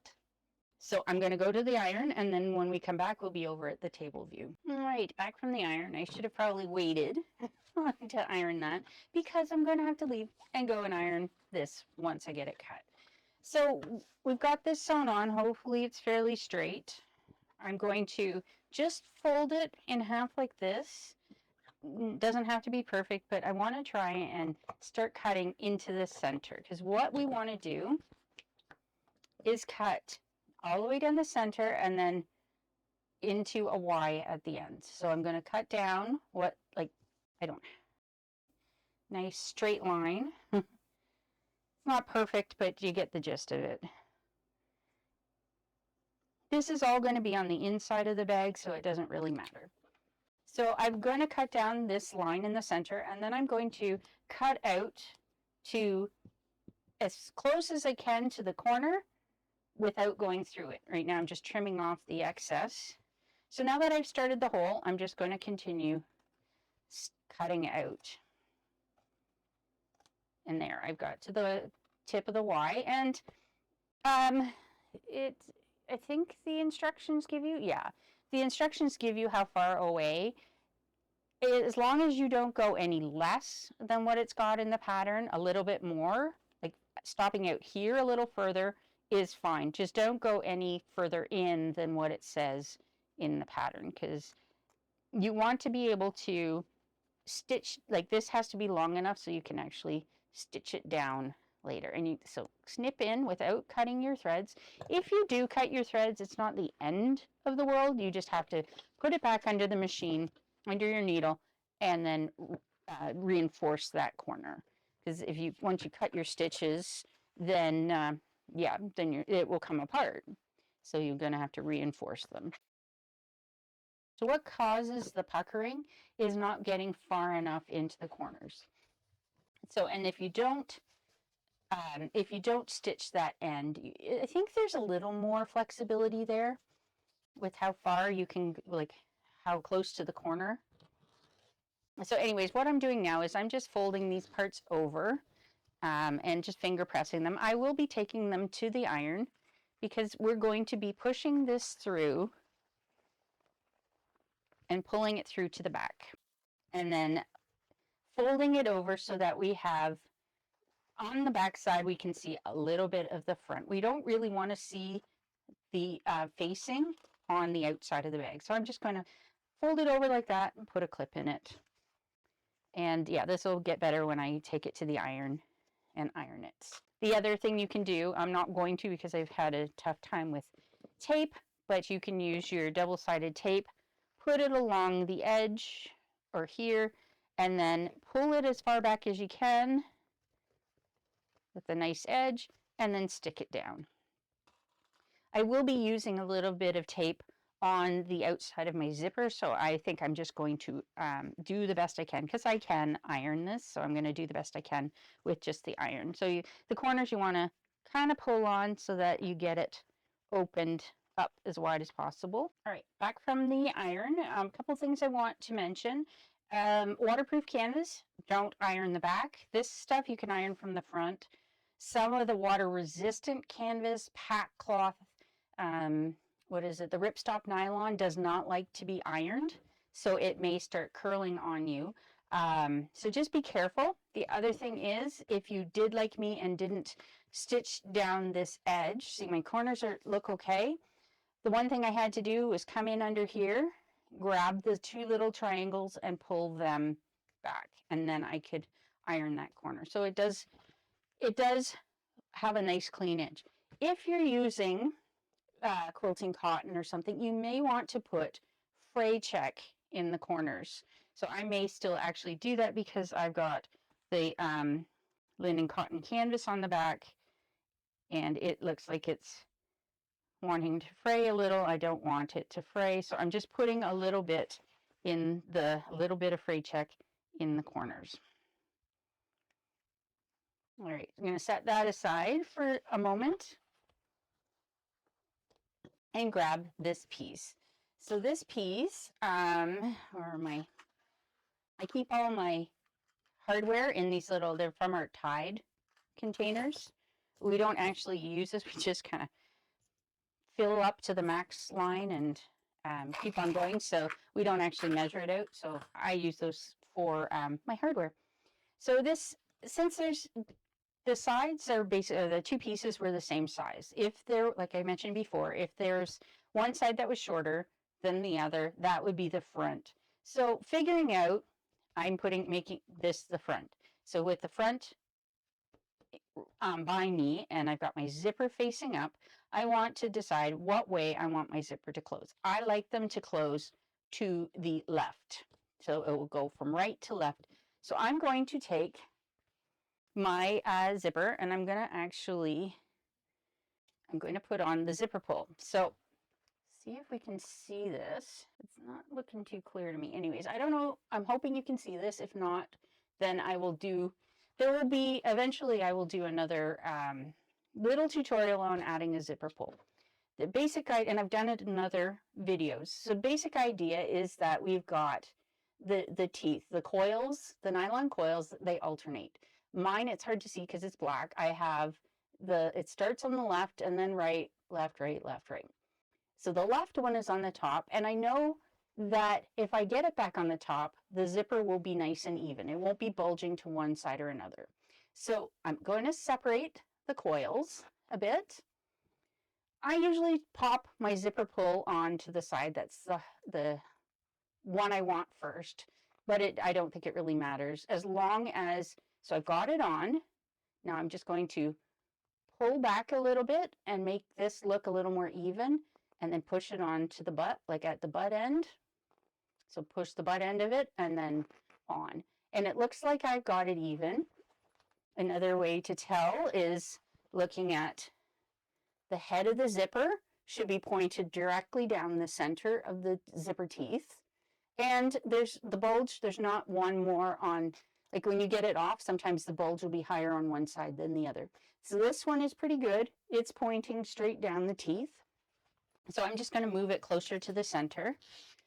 I usually do this at the sewing machine, so it's easier for me to get closer to the camera. So anyways, got that. I am going to, on the very edge of my zipper tape, I am going to put this tape. I should not be stitching it, so it should be okay. So I'm just going to run a piece along either edge. And now I'm going to press it down, make sure it's pressed down. So I've tried to keep it, now some of it's gone over the stitches, but I've tried to keep it as close to the outside edge as possible. So with my zipper pointing to the left, I'm going to take off the paper backing off the tape.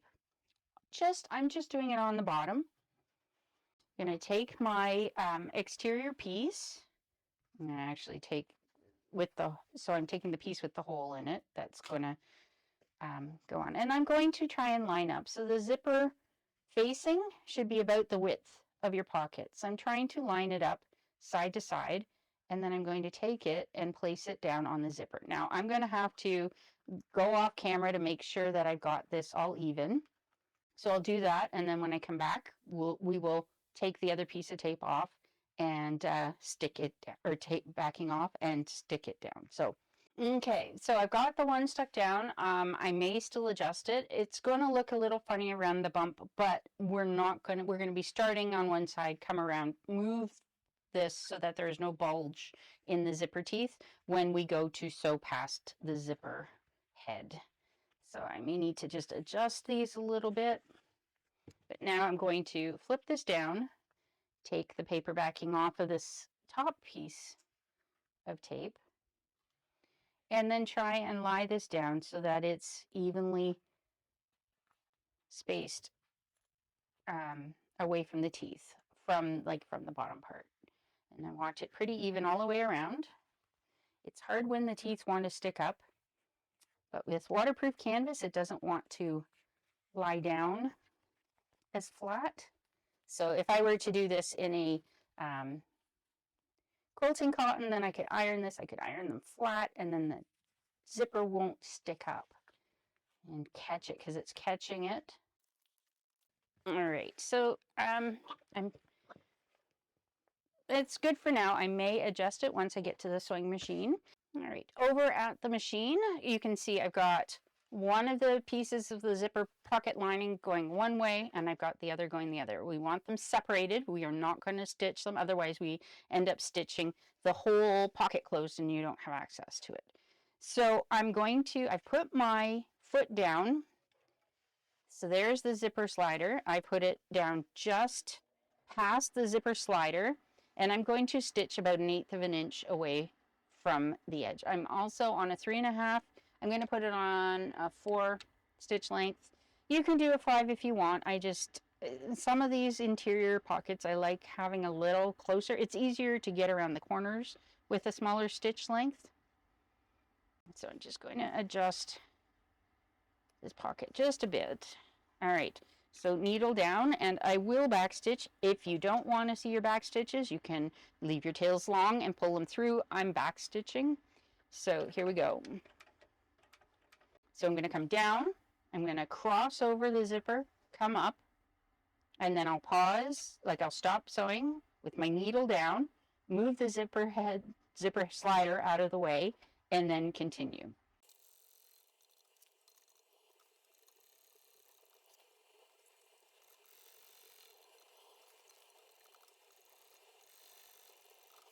So when I did the came across and then I backstitched a bit, I didn't want to put all of the backstitch in one location, so I moved it down a little bit. So there we go. I'm just going to clean up the threads.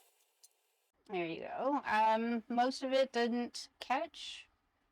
Just a little bit there. I went a little bit off, but it's good enough. So now I'm going to flip the back down and try and even out the sides.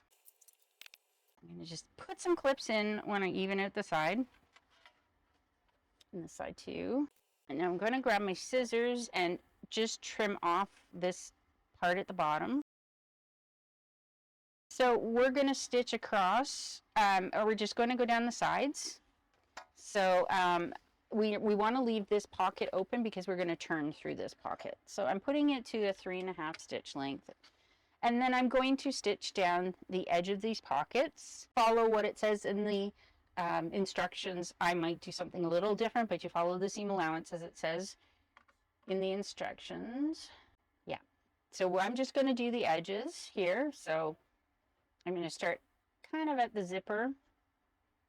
And here's where you might want to catch your triangles, little triangles sticking out.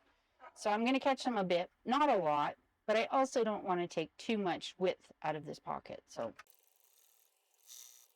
now that I'm getting close to the bottom, I'm just going to do something a little different. This is not in the pattern that I can see.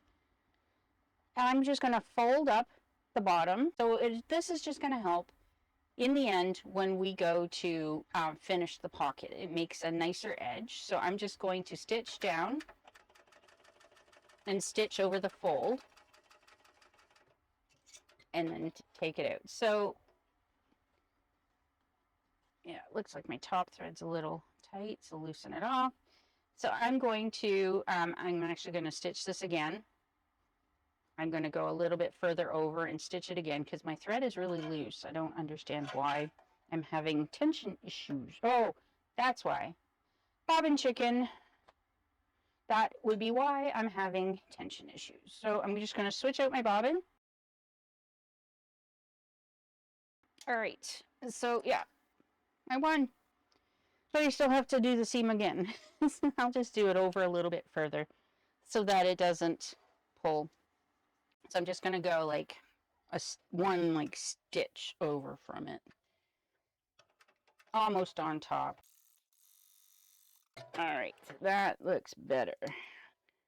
So now what I'm going to do, I'll do this on the other side, but I'll show you on this one first. So right above where I did the fold over, I'm just going to snip in. So after, when we go to pop it out and fold it back on itself, we get a nice flat area.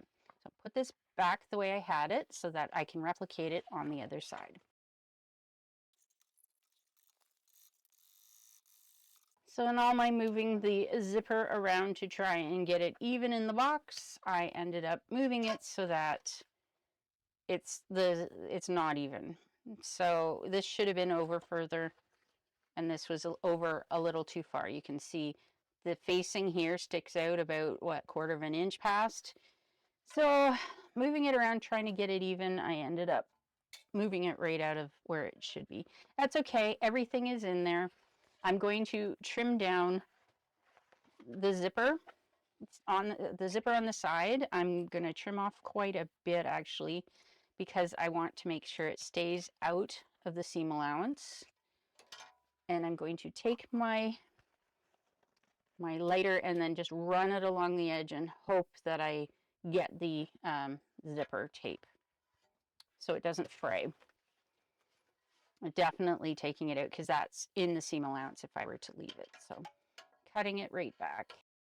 If you feel a need to, you can cut more off. It was this corner that I was worried about. So I'm just going to take a little bit more off on the corner. And then again, try and melt the zipper.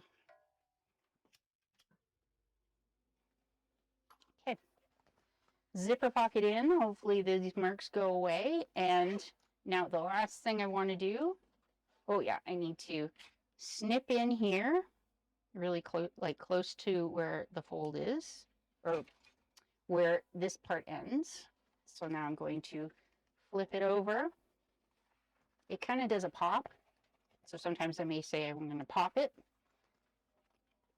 And then I'm going to finger press it open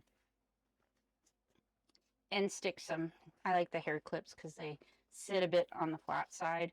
I could probably iron it. Just have to be very careful because the inside, that melts very easily. There we go. Since we're going to turn the bag through that, it's all ready to go. Get it in this camera shot. There we go. All right, in this next section, we're going to be constructing the zipper gusset. So I have in front of me one of my zipper panels, and I've got my foam already attached. However well it's attached, I'm not sure. And I'm going to take its face up, and I'm going to take my zipper. I have not put the pulls on it yet. In the instructions, it looks like she's got the pulls on it already. I like doing this without, going as long as I can, stitching things on without the pulls on, so that they're not in the way. Yes, you can move them out of the way, but I'd rather just them not be on. So what I'm going to do is I've placed this, my exterior face up.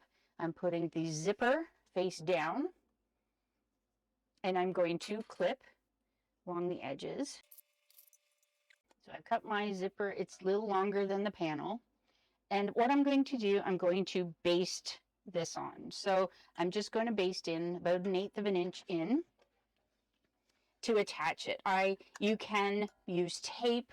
Well, a lot of people can use tape. You can use tape, you can clip it, try and clip it all together. I prefer to baste it on. And actually the instructions do say to baste. So I'm just going to baste the zipper on this panel. I can say that the foam is pushing my foot, but it'll be fine.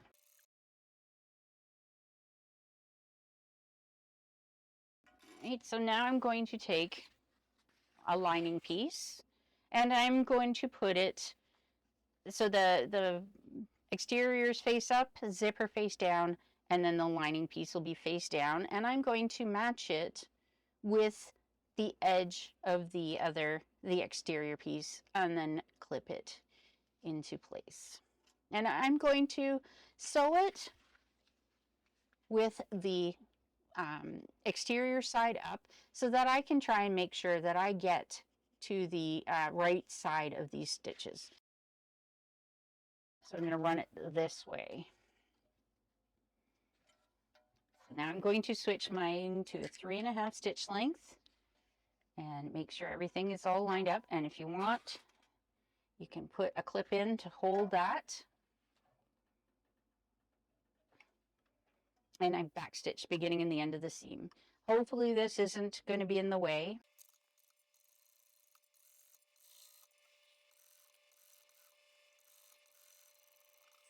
So mine's not really sticking. So I'm kind of wondering if it would have been just worth not putting this on until now. So I'm going to have to go and re-glue this. So this is almost like a neoprene, and it doesn't seem like things want to stick to it. So I'm going to go and re-glue this down, and then we'll continue on. All right, I've applied a little more glue. Hopefully it stays. We're going to be sandwiching it in between the exterior and the lining anyways, so hopefully it just stays there long enough. And then when we stitch, it should keep it into place. So I'm folding away the exterior from the zipper, and then I'm going to grab the zipper and fold the lining away. I'm going to grab the lining and I'm going to pull it to the edge of the exterior fabric and finger press. I will probably be, yeah, I'm going to clip along the edge.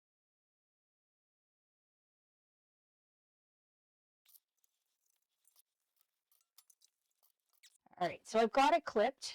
What I'm going to do now is just top stitch along here. We don't want to close up the ends or the short ends or the long, because we're going to be separating them when we add the other piece to our gusset. So I've got it on a 5-stitch length, and then I'm just going to start here, and I'm going to top stitch along the zipper.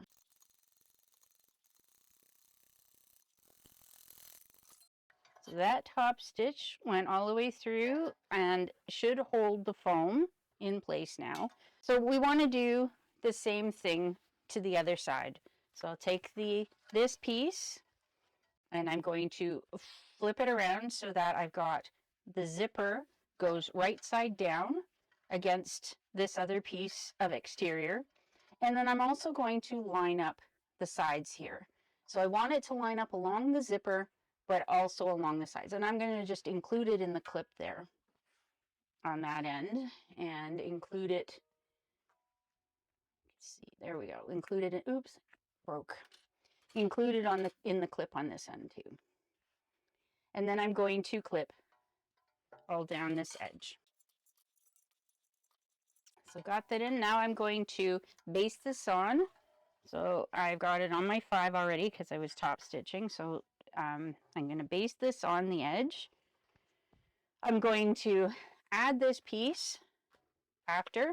I'm going to open it, press it open like I did with this one, and then I'm going to top stitch. So I will run this all on fast forward because I've already explained all of it.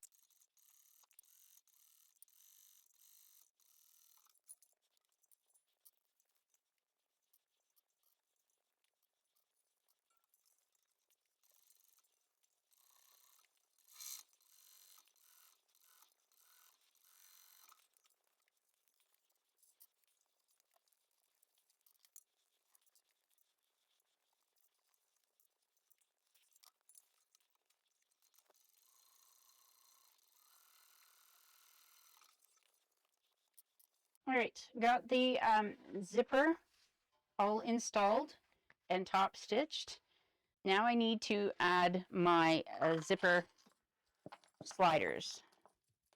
So I've got my zipper sliders here. I'm going to add one from one side and one from the other.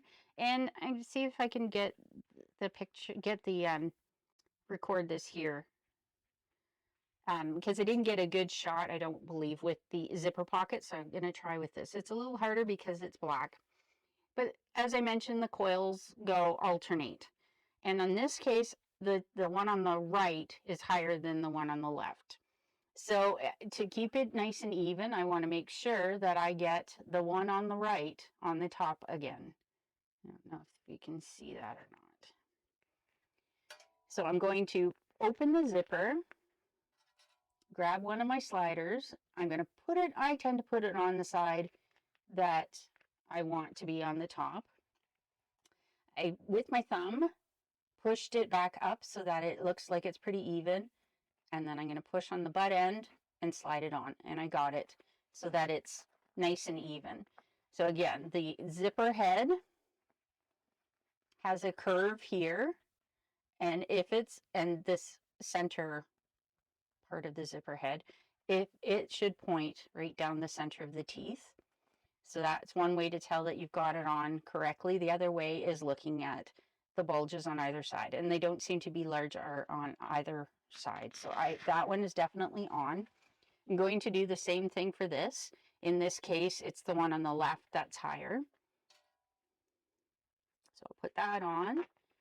I'm going to slide the other side in. And I'm pushing with my fingers. I'm pushing this back up. No, this didn't go in. Sometimes they struggle to go in. I might have to get the lighter. Yeah, I'm going to have to get the lighter out. If there's little pieces sticking out, it will prevent it from going in. And this coil is undoing itself, so now I'm going to have to trim it down. So now that I've trimmed that off, it looks like the one on the right side is higher. So put that on, slide the other side in, move the zipper slider up a bit, and then push on the butt for it to go down, and there we go. have a look at the zipper head. It's pointing to the center. You can see there's not bulge on one side more than the other. And I'll slide these to the center. There we go. We've got our double zipper pulls on. So the next thing I need to do with this piece, way back at the beginning when I was doing the handles, I put these aside. So now I need to stitch across the bottom of these to hold it. So I'm just going to put the clip there.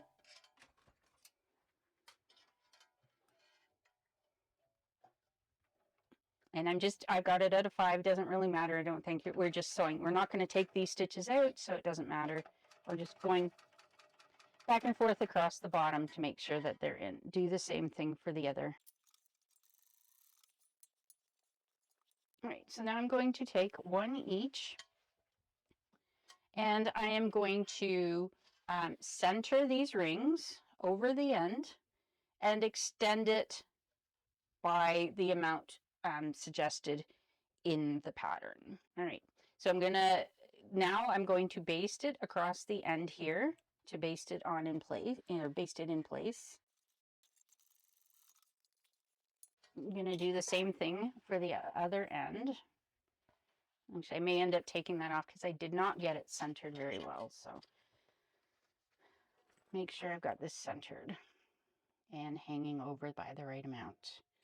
I'm going to put a little bit more, put a clip in it to try and keep it centered while I stitch it on, but sometimes things move. So I'll do this and then I'll take the other side off and reposition it because it needs to, I'd like it to be centered. All right, I fixed them. I got them on a little better.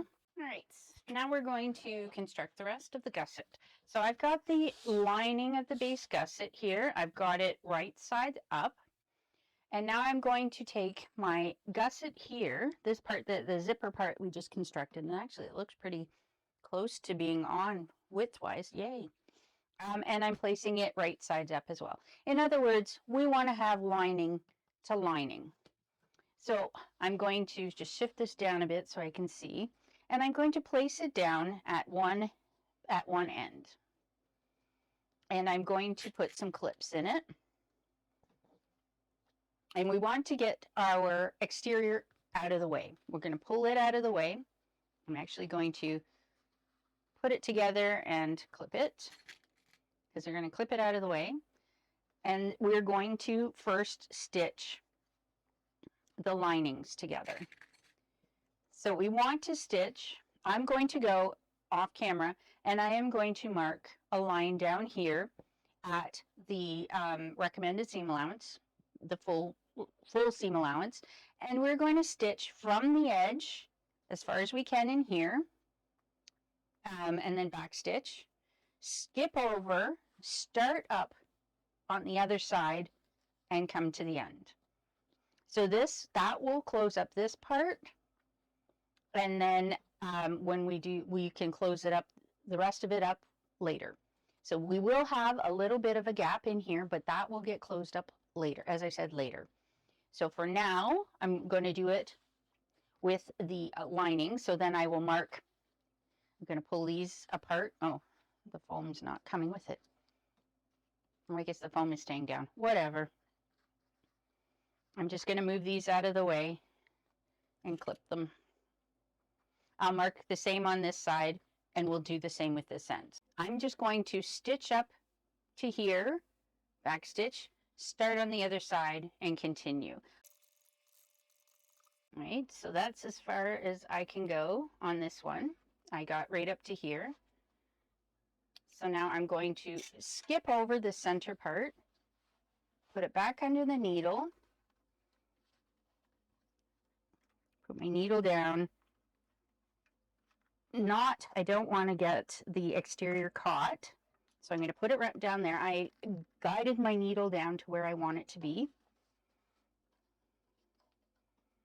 So I will back stitch, but I'm going to try and make sure I don't stitch the exterior. And you may have to help it down off of the lip of this zipper and such. We're going to do the same thing for the other side of here. I've got my lines drawn. So I'm going to go and do that off camera. All right, Now I'm going to attach. So I've done both sides of the lining gusset now, and I've marked my lines. For the exterior gusset, now I'm just going to do the same thing. I'm going to match up the sides. Now, if you have one side, so on this lining piece, I don't know if you can see, it's a little wider than the other. So I just made sure that this side of the lining was all matched up so that if I need to trim anything off, it's all off this side. So I'm going to do the same thing with the exterior. I'm going to make sure this one side is all lined up. I want to make sure this side is lined up, so if I have to take anything off, it's on the other side that I already have a little bit hanging over. So I'm going to put a clip. I'm going to put a clip down further, but I'm also going to put a clip on the side. And another one on this side. So I don't know that I actually really have my foam out of my seam allowance. It's close, but I have a feeling it may still be in, but we'll see. Here we go, and I've got it on a 3.5 stitch length. I'm going to do exactly the same thing on this one that I did on the other one. So start on the edge. Now, some people are able to just skip over with the thread still attached. I'm not one of those people that's very good at that, so I'm just going to do like I did, take it out, get this side underneath, and then just start on this side. There, put it down where I want it, and then continue out. So doing it this way allows us to have our lining and our exterior separate. If you're doing your if you're doing your bag with binding, I don't think you really need to do this. You could just attach this, and then fold it right side out, like, or with the wrong sides together, and then baste along this. Baste here, or like top stitch here, and then baste those together if you're binding it. This is going to help since I'm going to burst this bag, so I want to be able to stitch my linings separate from my exteriors. So yes, we still do have a hole right here on both sides, so there's right in there and there. So I am going to flip this over. I'll do the other side later, but I'm going to flip this over, and I'm going to put my needle down where I stopped here, and then come over and stitch stitch all the way over here. So I'm just going to stitch in this part right now, and I've got it on my 3.5 stitch length because I want to close this hole. So it says reinforce this stitching. So I'm going to go across and back stitch. Now I'm going to pull it out and go down a little bit to reinforce, because I don't move back and forth on a zigzag very nicely on this. So I'm just going to go over a little bit and then stitch across here again, back stitching. So this is going to close up the gap and reinforce it. There we go. So now we've got this. I will put the other side together in a minute, but for now, this is what we have. So this is what it looks like. I'm going to try and get all of my seams pointed down. Now we've got that. It doesn't, just looking ahead. And if I'm going to top stitch, I'm just going to top stitch between this section. So I'll top stitch here to keep this stuff down. I'm going to, it gives you an approximate amount of how far to do it, the distance from here to here, but if I start on one side and just on the other and just I'm going to do a top stitch, across all of that. I'm going to do that now, and then I will go off camera and do the other side. The other side's going to be exactly the same as this. I want to make sure all of my seam allowances are going towards the bottom, the base gusset. We don't want to stitch like across the lining, so I have to be careful that I have the one part of the lining here, and it is curved around. So if you wanted to do your lining and exterior on one side, top stitch, then do the other, just make sure you're not stitching this part. You want it flat under there, and you only want to catch the seam allowances both going down, the zipper, and the D-ring. So I'm going to change to a 5 stitch length, and I'm just going to I'm going to top stitch across here. I didn't measure how far. That to me is just good. It's good enough. So then it's closed it on this side too. And there we go. So that's kind of what it looks like. Yeah, I could have probably started a little further out. Anyways, doesn't matter. I'm going to do the other side, and then we'll move on to the next step. All right, time to move on to the final construction. So I've got my lining. We'll start with the lining pieces. And we're to start with the lining zipper pocket piece. So I have my gusset, completed gusset here. Make sure you've marked. I've got notches here, but I'm just going to put a pen mark.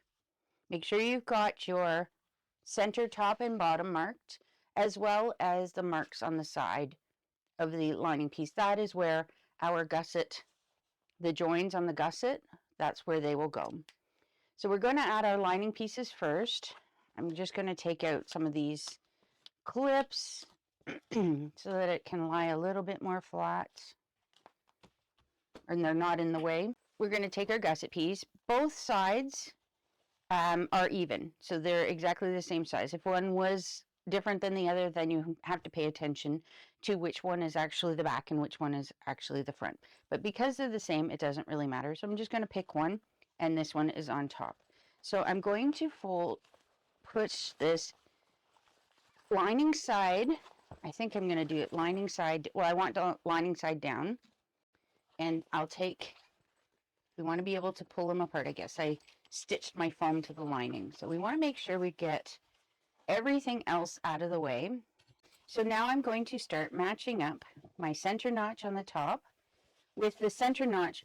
So the zipper is on the top. So we want to make sure that the gusset part, the zipper gusset lining, goes against the main lining. And we're going to match up the centers. And I'm going to clip. I'm going to put another clip in either side, because 3 holds it a little better than 1. Now I'm going to move this stuff out of the way. Make sure I've got the same side of the lining because we don't want it to get twisted. And I'm going to match up the bottom part of the gusset lining with the bottom part of the main lining. And I'm going to clip. And I usually clip towards the gusset because I'll generally have the gusset up when I'm going to sew. This is a really big bag, so we'll see how this goes. Now I'm going to, if it makes it easier, open up your zipper. Now we want to find the side of the gusset, and we're going to match it up with the mark we made from our pattern piece. Now this is a little wider. There's a little bit of overhang here, so I'm just going to trim it back so it's easier to see. And we are going to clip this in place. And we're going to need to clip the gusset so that we can follow the curve. So getting the exterior out of the way so we can see this. I'm going to put in little snips along just the gusset. I'm not snipping the main panel. So I'm putting in maybe 1/4 of an inch, 1/8 to 1/4 of an inch snips to start.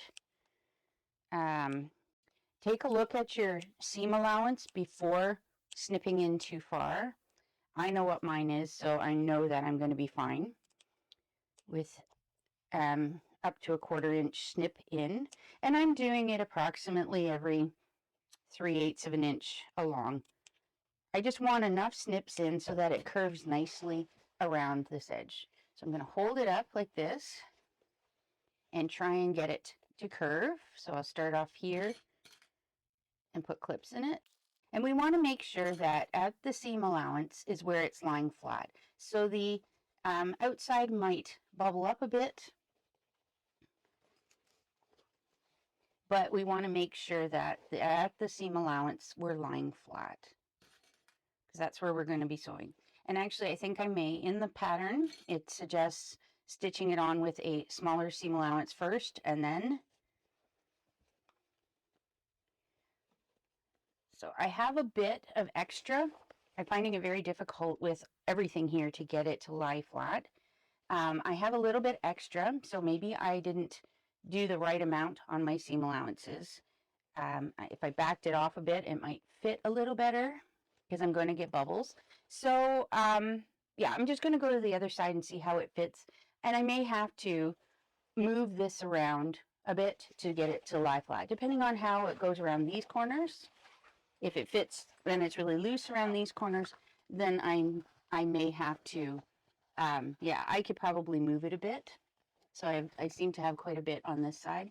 So I may end up moving the gusset down a bit. I don't know if you can see that. Just the line, just so that I get it distributed evenly around this curve. So I'm just going to distribute it evenly around this curve, a little more evenly. So I'm end up moving that gusset join up a bit on the back. And now I'm going to go around this side, and I'm going to put little snips in it, just like I did on the front, on the top. And then spread it out around this curve. And there we go. And I'll do the same thing for the other side. I'm just going to speed it up a bit.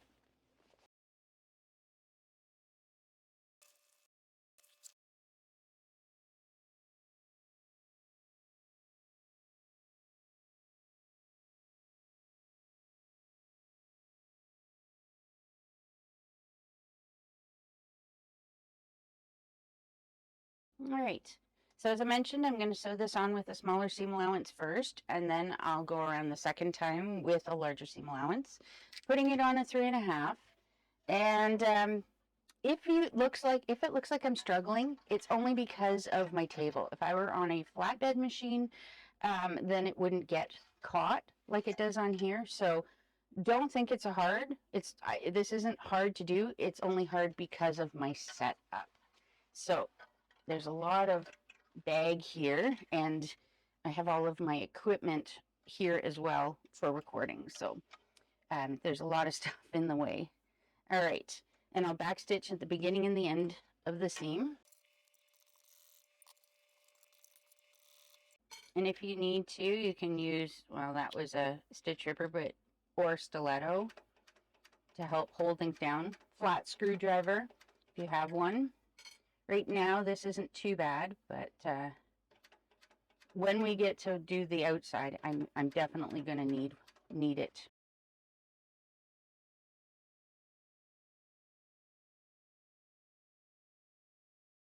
Now we want to make sure that our pocket is out of the way when we're stitching. So make sure it doesn't end up in the seam. We don't catch it in the seam. Yep, as we go around.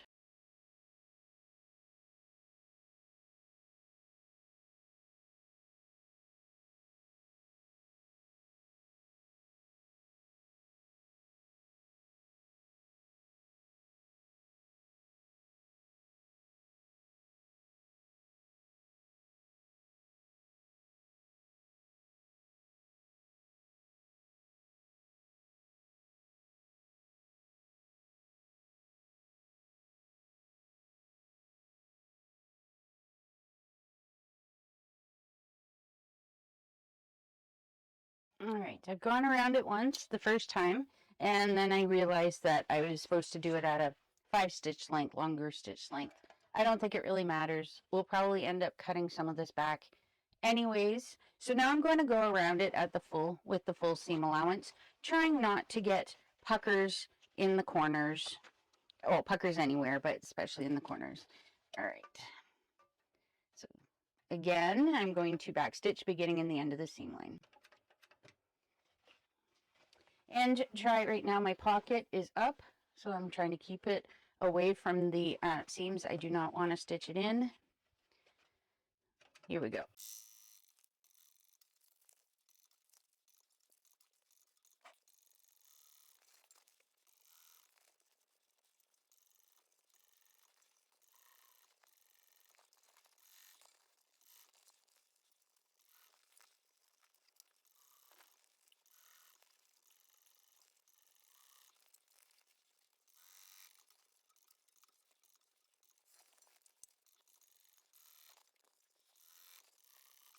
All right, so there we go. We've sewn all the way around the lining. I am going to actually cut back. I don't see where it says to trim the lining, but I'm going to anyways. I've got my pinking shears here, and I'm just going to trim it back to about half.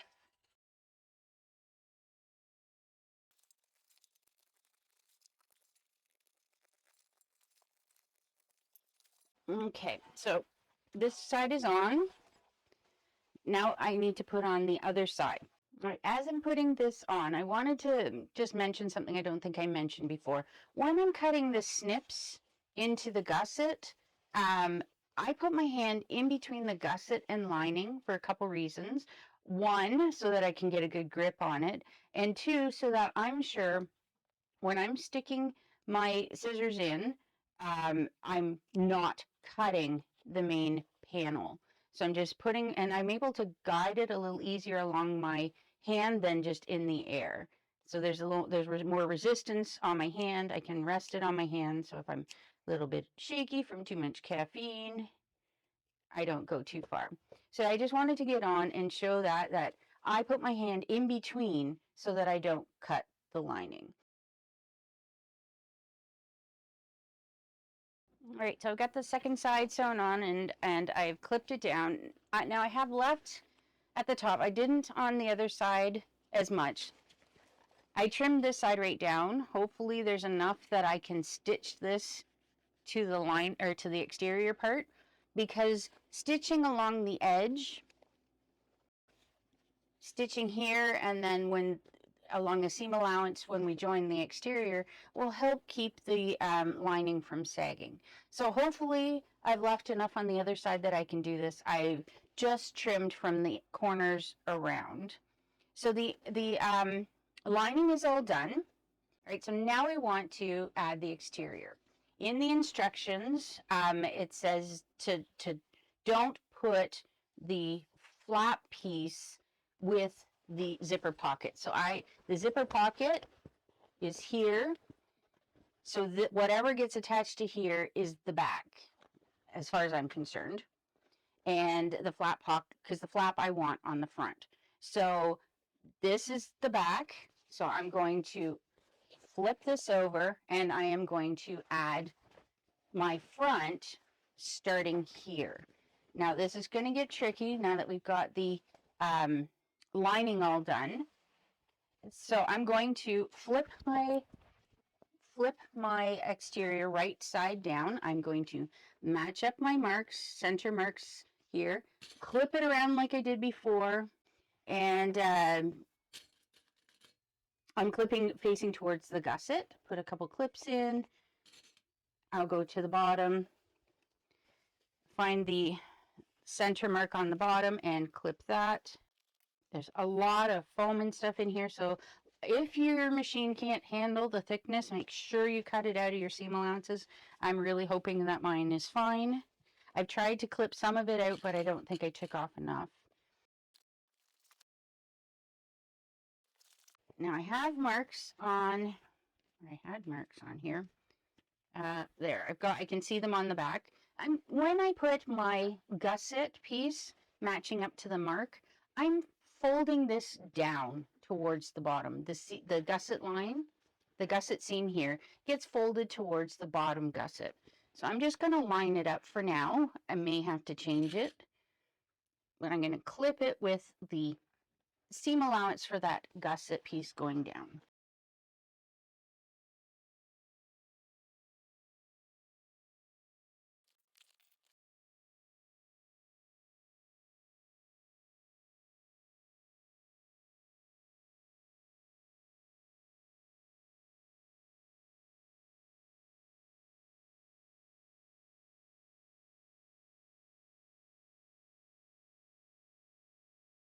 Hopefully you can see this. I'll try and keep things out of the way, but I apologize if there's a lot of bag here. So I apologize if it does get in the way and you can't see. So as we did before, I'm going to go around with the small seam allowance. So I'm going to put it on a 5-stitch length and I'm just going to baste it on at the smaller seam allowance. and then I will go back around with the full seam allowance for the exterior. Now, make sure you've read the pattern. Check out the seam allowance for the lining is different than the exterior.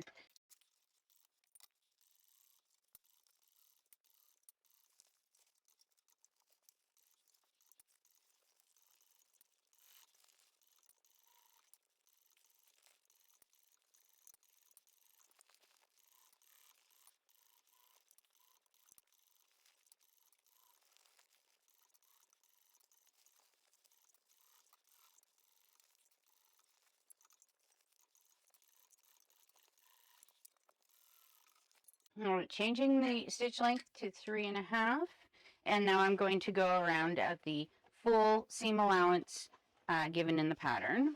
Again, making sure nothing is in the way of my stitch lines.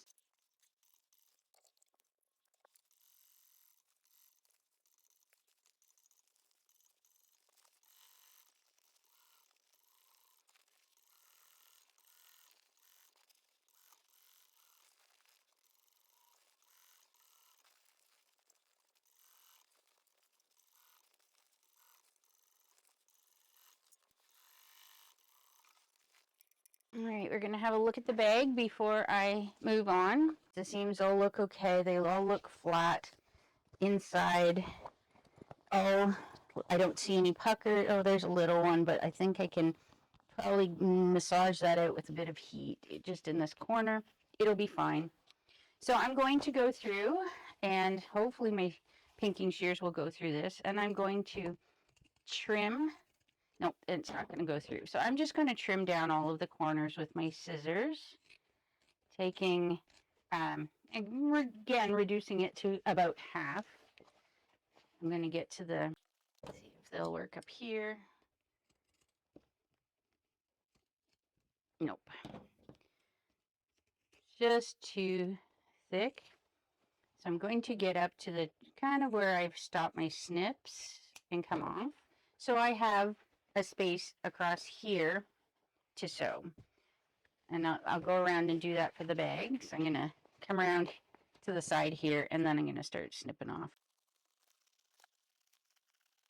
All right, so I've got it all trimmed down. Now I'm going to just for a second move the lining out of the way. So I've got this here. I'm going to clip this top piece together just a bit, just a bit across, and now I'm going to turn around to the machine and stitch this across. I'll probably go over where the stitch line is for the first round. I'll just do it, you know, 1/4 inch away from the edge. So just so that it holds it, this will keep the lining of the bag from drooping in. All right, it's time now to turn this big bag right side out. As you can see, I tucked the lining inside. I did this to try and keep it from hanging off my table. And it just kind of keeps it out of the way. It didn't go in far enough for me to worry about stitching it. So yeah, that's an option to try and keep it out of the way while you're putting this thing together. So across the top, I have, I'm not sure you can see, this one I stitched right in that line, and I've attached the two together. You can see right there, these are attached together. And even though I cut it a bit, I was able to attach these two a little bit. Not as much as this, but I don't think that's going to matter. So anyways, I'm going to reach my hand in, and I'm going to pull the lining out.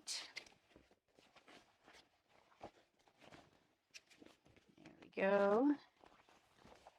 Now I've got the pocket here, so I'm going to put my hand in, and I'm putting my hand all the way to the bottom, and I'm pushing into my hand and grabbing onto it, onto the bag, the exterior of the bag, and I'm trying to pull it through. I'm going to burst it through the pocket. Now hopefully this gets all in the camera frame. If not, I apologize. It is a really big bag, so hopefully this works. Oh, before I do that, we don't want to pop this. If you've used the bar lock like I have on the pocket, you want to unhook that. So I've unhooked it, and I'm putting the tongue of the bar lock down. So now my pocket, exterior pocket, is just loose. You don't want to leave it done up because it can put pressure on and pop off your clasp. I mean, I've got mine glued on and screwed on, but if it had too much tension on it, it could actually rip your fabric. So we don't want that. Okay, try and get this out first. I don't know. I don't generally turn through pockets. So I'm going to try and get the lining out first.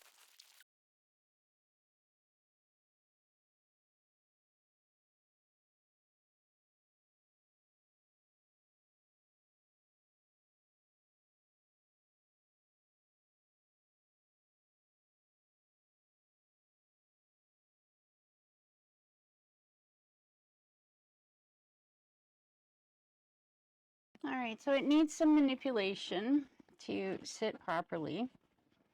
So I can do that. I'll do that later. Maybe apply some steam. Make sure if you're using vinyl that you use your pressing claws, because you don't want to melt the vinyl. But yeah, I have to work on these edges. There is still, I have a lot of foam and stuff in these edges, so I think it'll be fine even with the foam in the edges. I got a couple little puckers. I'm hoping I can work those out. They're just tiny. So this is what my bag looks like right now. I'm going to work on it a bit because I've got a few little points I don't like, but I'll work on the edges a bit, hopefully get it pressed out nicely. And then we need to add the handles. And if you want to stick around, I'm going to be making up a crossbody strap as well. Oh, we also, before I forget, need to pull out the zipper pocket. I'm not going to do this right this minute. I'm not going to sew it up right now, but we want to, you know, pull it to the side. We want to fold those ends in. And because of the way that I stitched my zipper pocket together, I get a pretty nice crisp edge. All right, I've worked on it a bit. It still needs a little bit more, but I want to put the handles on. So in the instructions, if we go back to, I think it looks like it's step 3. As I mentioned back when I did these, the instructions in step 3 say to add the handle. I decided I wanted to do this without the handle attached. So now I'm going to add the handle. In the instructions, it tells you to measure down a certain amount. I'm going to take this handle and put it at that line. I'm going to fold it over a bit and then back on itself like that. So we don't have any raw ends. I'm going to clip this in place. So that's how we want it. We want to, I've got a mark on the other side too. We want to make sure that we're not twisting it. So go straight out and then take that end. So my mark is on the inside. Take the end, stick it through the front of the rectangle ring up to that line, fold it over, and then back on itself again. So making sure that everything stays in line, and then I'm going to clip it in place.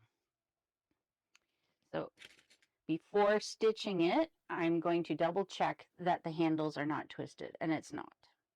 So now I'm going to, you don't need to see me do this, but I'm going to top stitch. I'm just going to stitch across here and then as close as I can to the rectangle ring to secure these in place. I will do the same for the other side, and then we can move on to the next step. All right, I'm moving on to the strap now. It's going to be a 2-part strap. So I've got some faux leather, or vinyl that I'm going to fold in half. And then I want to fold this the sides away and then run the strip of this down the length of the vinyl strap. So I didn't have enough length in my linen cotton canvas, so I have done a join here, and I did the angle join. I didn't just put it on, like, butt the two flat ends up and then stitch straight across. I like this method because it does spread the bulk out over a further distance. It's not all in one spot. So the way I did that is I've overlapped, you can see here, I've overlapped the pieces there and there, and I've drawn a line from that corner to that corner. Basically, that join, that corner where it joins to that corner. And now I'm just going to stitch across that. I've got it on a 3.5 stitch length, and I'm putting my needle right down on the line. Oh, and I ran out of bobbin thread. All right, so we're going to do that. I'm going to just put more, wind another bobbin, do that same thing, only with actual thread stitches, and then we'll move on to the next step. All right, I wound another bobbin and rethreaded my machine, and I've now stitched across that line. That looks a lot better. So I'm going to now just take my scissors. I'll take these clips off. I'm going to grab my scissors, and then I'm going to cut off the excess, leaving about 1/4 to 1/8 of an inch, and then just cut off that part. So this now I need to spread this seam out. I can finger press this linen cotton canvas, but I'm also going to be taking it to the iron. I am going to iron this open, and then I'm also going to iron the edges in a bit. All right, I'm back from the iron, and I have, like I said, I've ironed open my seams flat. I've folded over the end so that we have no raw edges on that end. I will do that with the other end, but this is longer than my strap, so I'll have to do it on the fly. And then I've folded all the two sides into the center. So this is the strip that I'm going to have go down the center of that strap once we have this strap ready. So I'm going to, I drew a line down the middle, and I've put just 1/4 inch double-sided tape. I have to be very careful, as you've seen, about getting tape in under my needle, because my machine doesn't like it. Even this stuff, which is supposed to be wash away. True wash away Wonder Tape does not hold for me for straps, so that's why I just I'm trying this new one to see. So I move over from the end, and I'm working back towards the end. I don't start at the end. If you start at the end and work your way down, you can end up with a wonky strap, because this stuff is stretchy, and you don't want to stretch it out as you go. You just want it to lie flat. So I'm going to bring the other edge into the center, and in this case, we are meeting them in the center. We want to actually no space there, although we're going to be covering it with the linen cotton canvas. So yeah, it's not sticking. We want it tight in the center. If we were going to be folding it over again, I would say no, we leave a space so that we can, for turn of cloth. But I'm going to be covering this up, so it doesn't matter if it's perfect. It will get covered up, but we do want the join as close to being touching as possible. So I'll do this.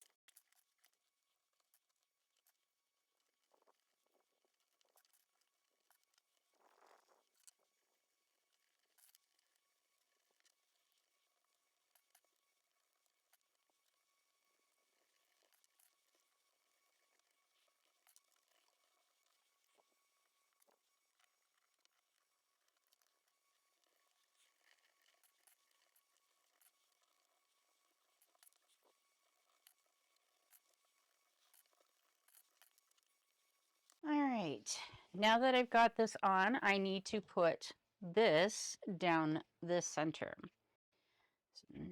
I normally like to have the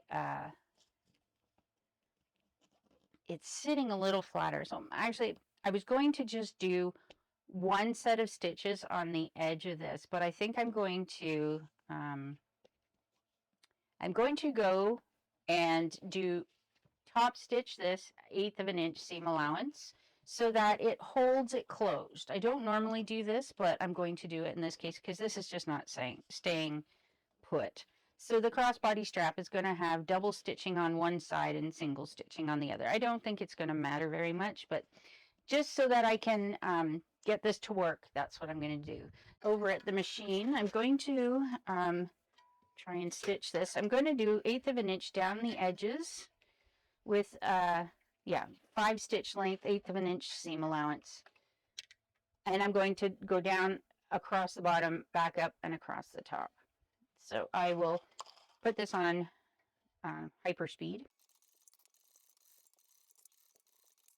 I need to put the clips back so that it doesn't open up while I'm stitching. I'm going to have to check it before coming back. So I'm just going to start moving the clips like that.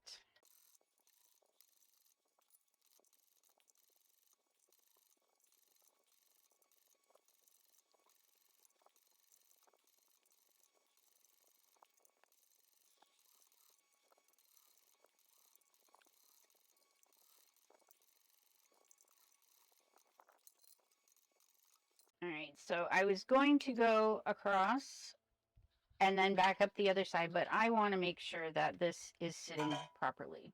So I'm going to go through and make sure that it's clipped properly on this side. I don't want it to be all wonky.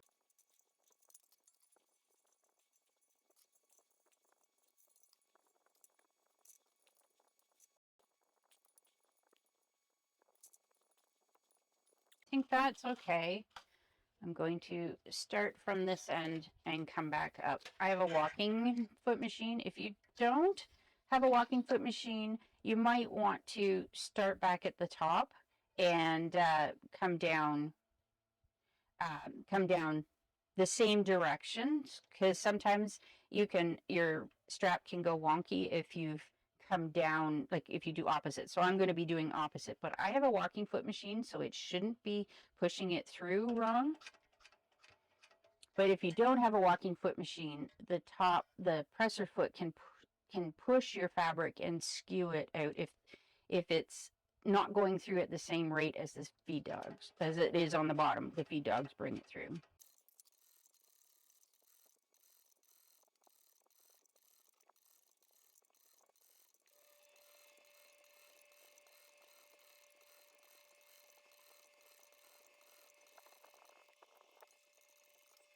All right, I need to clean up my threads. So I'm going to take my strap that we just stitched, and I'm going to stick, this is again the 1/4 inch non-washing away tape, and I'm just going to stick it down the center right over that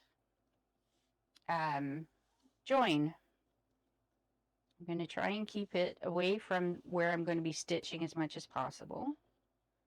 So if I try and keep it in the center, then hopefully it will stay out of my stitching.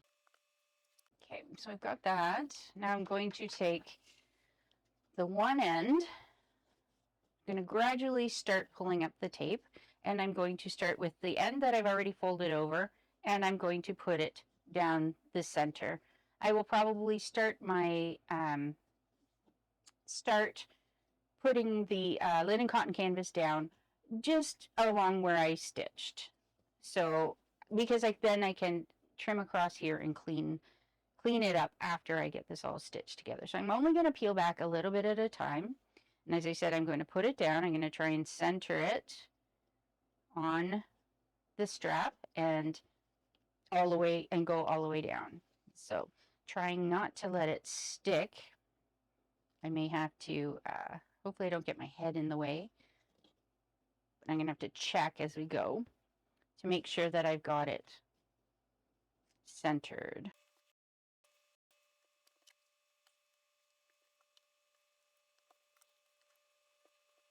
so I'm going to, on this end, I want to cut it off, fold the end under. So I'm going to cut it about 3/8 to 1/2 an inch away from where I want it to end. I'm going to pull it back a bit. I'm going to fold the end over, and hopefully that's the right amount. So fold the end over, and then fold the edges back into the center. And hopefully that's the right length. Try and get it all tucked in. Looks okay. So now what I want to do, I'm going to double check before I go over there, but I'm going to go to the machine and I'm going to stitch across the end at 1/8 of an inch and then all the way up the edge. And then, as I said, I'm going to go across the end and I'm going to try and tuck these ends in. So tucked it in, come across the end at a little bit more than 1/8 of an inch, and I'm still on a 5-stitch length. Turn, and then again I'm going to come down this side. Hopefully it looks okay from the other side. I am using contrasting thread, which was probably not the smartest thing, but hopefully this works.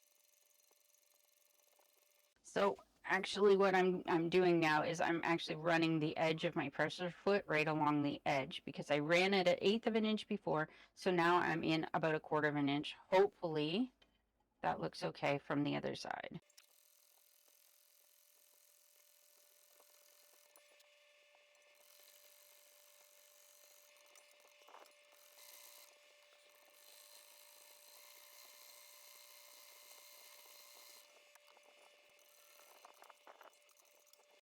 All right, it's not perfectly centered on my strap, but I think it looks okay from the other side. And with the adjuster, because we're going to be using a strap adjuster and stuff, I'm not sure anybody's going to notice. I'm just going to clean up some of my threads here. I'm also going to take my scissors and I'm going to trim up the end to make it nice and even. And again on this end. All right, so here got the hardware. So if you were doing the webbing, this would be what you would need to do next. All this other stuff I did before was in preparation for the strap that I'm going to use as a crossbody. So hopefully if you are doing the webbing, you've jumped to this point.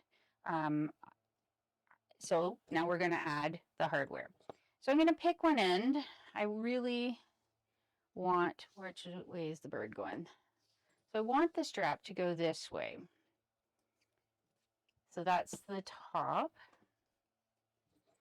So I'm going to stick one end in my slide adjuster and then through the other side. I'm going to bring it over to the back, line it up, and grab my stronger clips, and I'm going to put a clip in it. So I think I can, in this, I'm going to use rivets and a little bit of fray check. If you're doing webbing, I would not rivet. I would sew them on like we sewed on the handles for this. So I'm just going to, for now, put my strap, I've got it wrong side up, so I see mostly green. I'm going to push it down, so I'm still mostly green. Grab the other end here, and I'm going to stick the green side against the flat side of the swivel hook and bring this around. I'm going to come up one side of the slide adjuster. So by keeping it up, I'm going up the side where I'm going to have the overlap on the center bar of the slide adjuster. So I want to have that I want to be somewhat covered. So when the strap is in use, that will cover it. I don't want this join here on the outside. I want to keep it on the inside. So I come up on this case, the left side, and then I'm going out the right side. So there we go. All right, so again, just take this out of it. So I've gone and I've put my strap around the center bar, brought it back on itself, and I've clipped it. With the wrong side facing up, I slipped the swivel hook on so that it's actually dangling down and the straight edge is along the wrong side of my strap. Making sure it's not twisted, I bring it around. So I've got my slide adjuster on my right hand side, so I'm going to go up the left hand side of the slide adjuster and then down on the right hand side of the adjuster. This way, then, as I mentioned, the join is on the inside, so it's nice and clean on the outside of the strap. With the end of the strap that doesn't have anything on it, I'm going to, with the right side facing up, I'm going to stand up my swivel hook. And again, I want the flat side of the swivel hook against the wrong side of my strap. I'm going to bend it over the bar, like that flat edge, and I'm going to clip it. And the same goes for this one. I'm going to use some fray check and rivets. If you're doing webbing or something that's going to fray, I would not weaken the strap with rivets. So I'm going to go do that off camera, and that's it for the bag. I still need to close the lining I need to close the inside of the zipper pocket, but I will do that after I've given it some more attention. All right, I've got my rivets in. I put fray check around the holes before I put the rivets in and set them. So now I'm just going to clip it on to the bag and adjust it to whatever you want. Put it on either side. And there we go. This is the Howie Bowler Bag. This is the carry-all size. The more handbag size was part of the Bag of the Month Club. But Tara decided that she was going to make a carry-all size to release once the Howie Bowler Bag is available to the rest of the general public. Bag of the Month Club, when you sign up for that, you get the pattern one a month for I think this past one was 3 months. And then after so many months of it being out for just Bag of the Month Club members, then it comes out to the rest of us that haven't signed up for it. I got this because I did testing on this version. So anyways, there is my Howie Bowler Bag. A big bag. Oh, yeah, as I said, I need to do the lining of the pocket. I'm just going to tuck it in for a bit. In mine, so inside I've got the zipper on the one side, and then I've got the slip pocket on the other. I still need to do some work on getting it to sit nicely. It's got a pocket on each side, on the front and the back. The front, in my version, and what the pattern has, is this wallet bar lock. I have to clean up all my fingerprints off of it. I have seen some people put twist lock or flip lock in this spot. So if you don't have the bar lock, you can still do it. I don't have the instructions on how to add it, but I think it would be very similar. And you would put the male portion of your twist lock or your flip lock in this section.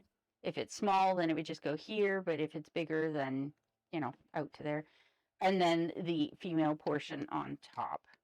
So that is everything. I hope you enjoyed this tutorial. Let me know if you have any questions or comments in the comment section below. I will, I don't know if I've said this before, but I will put any materials that I've used that I can find. So this faux leather or vinyl came from Bodio. I don't know if they have it anymore. So if I can find it, I will put a link in the description box below.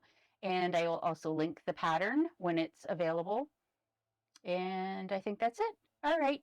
Thank you for watching, and we'll see you in the next tutorial.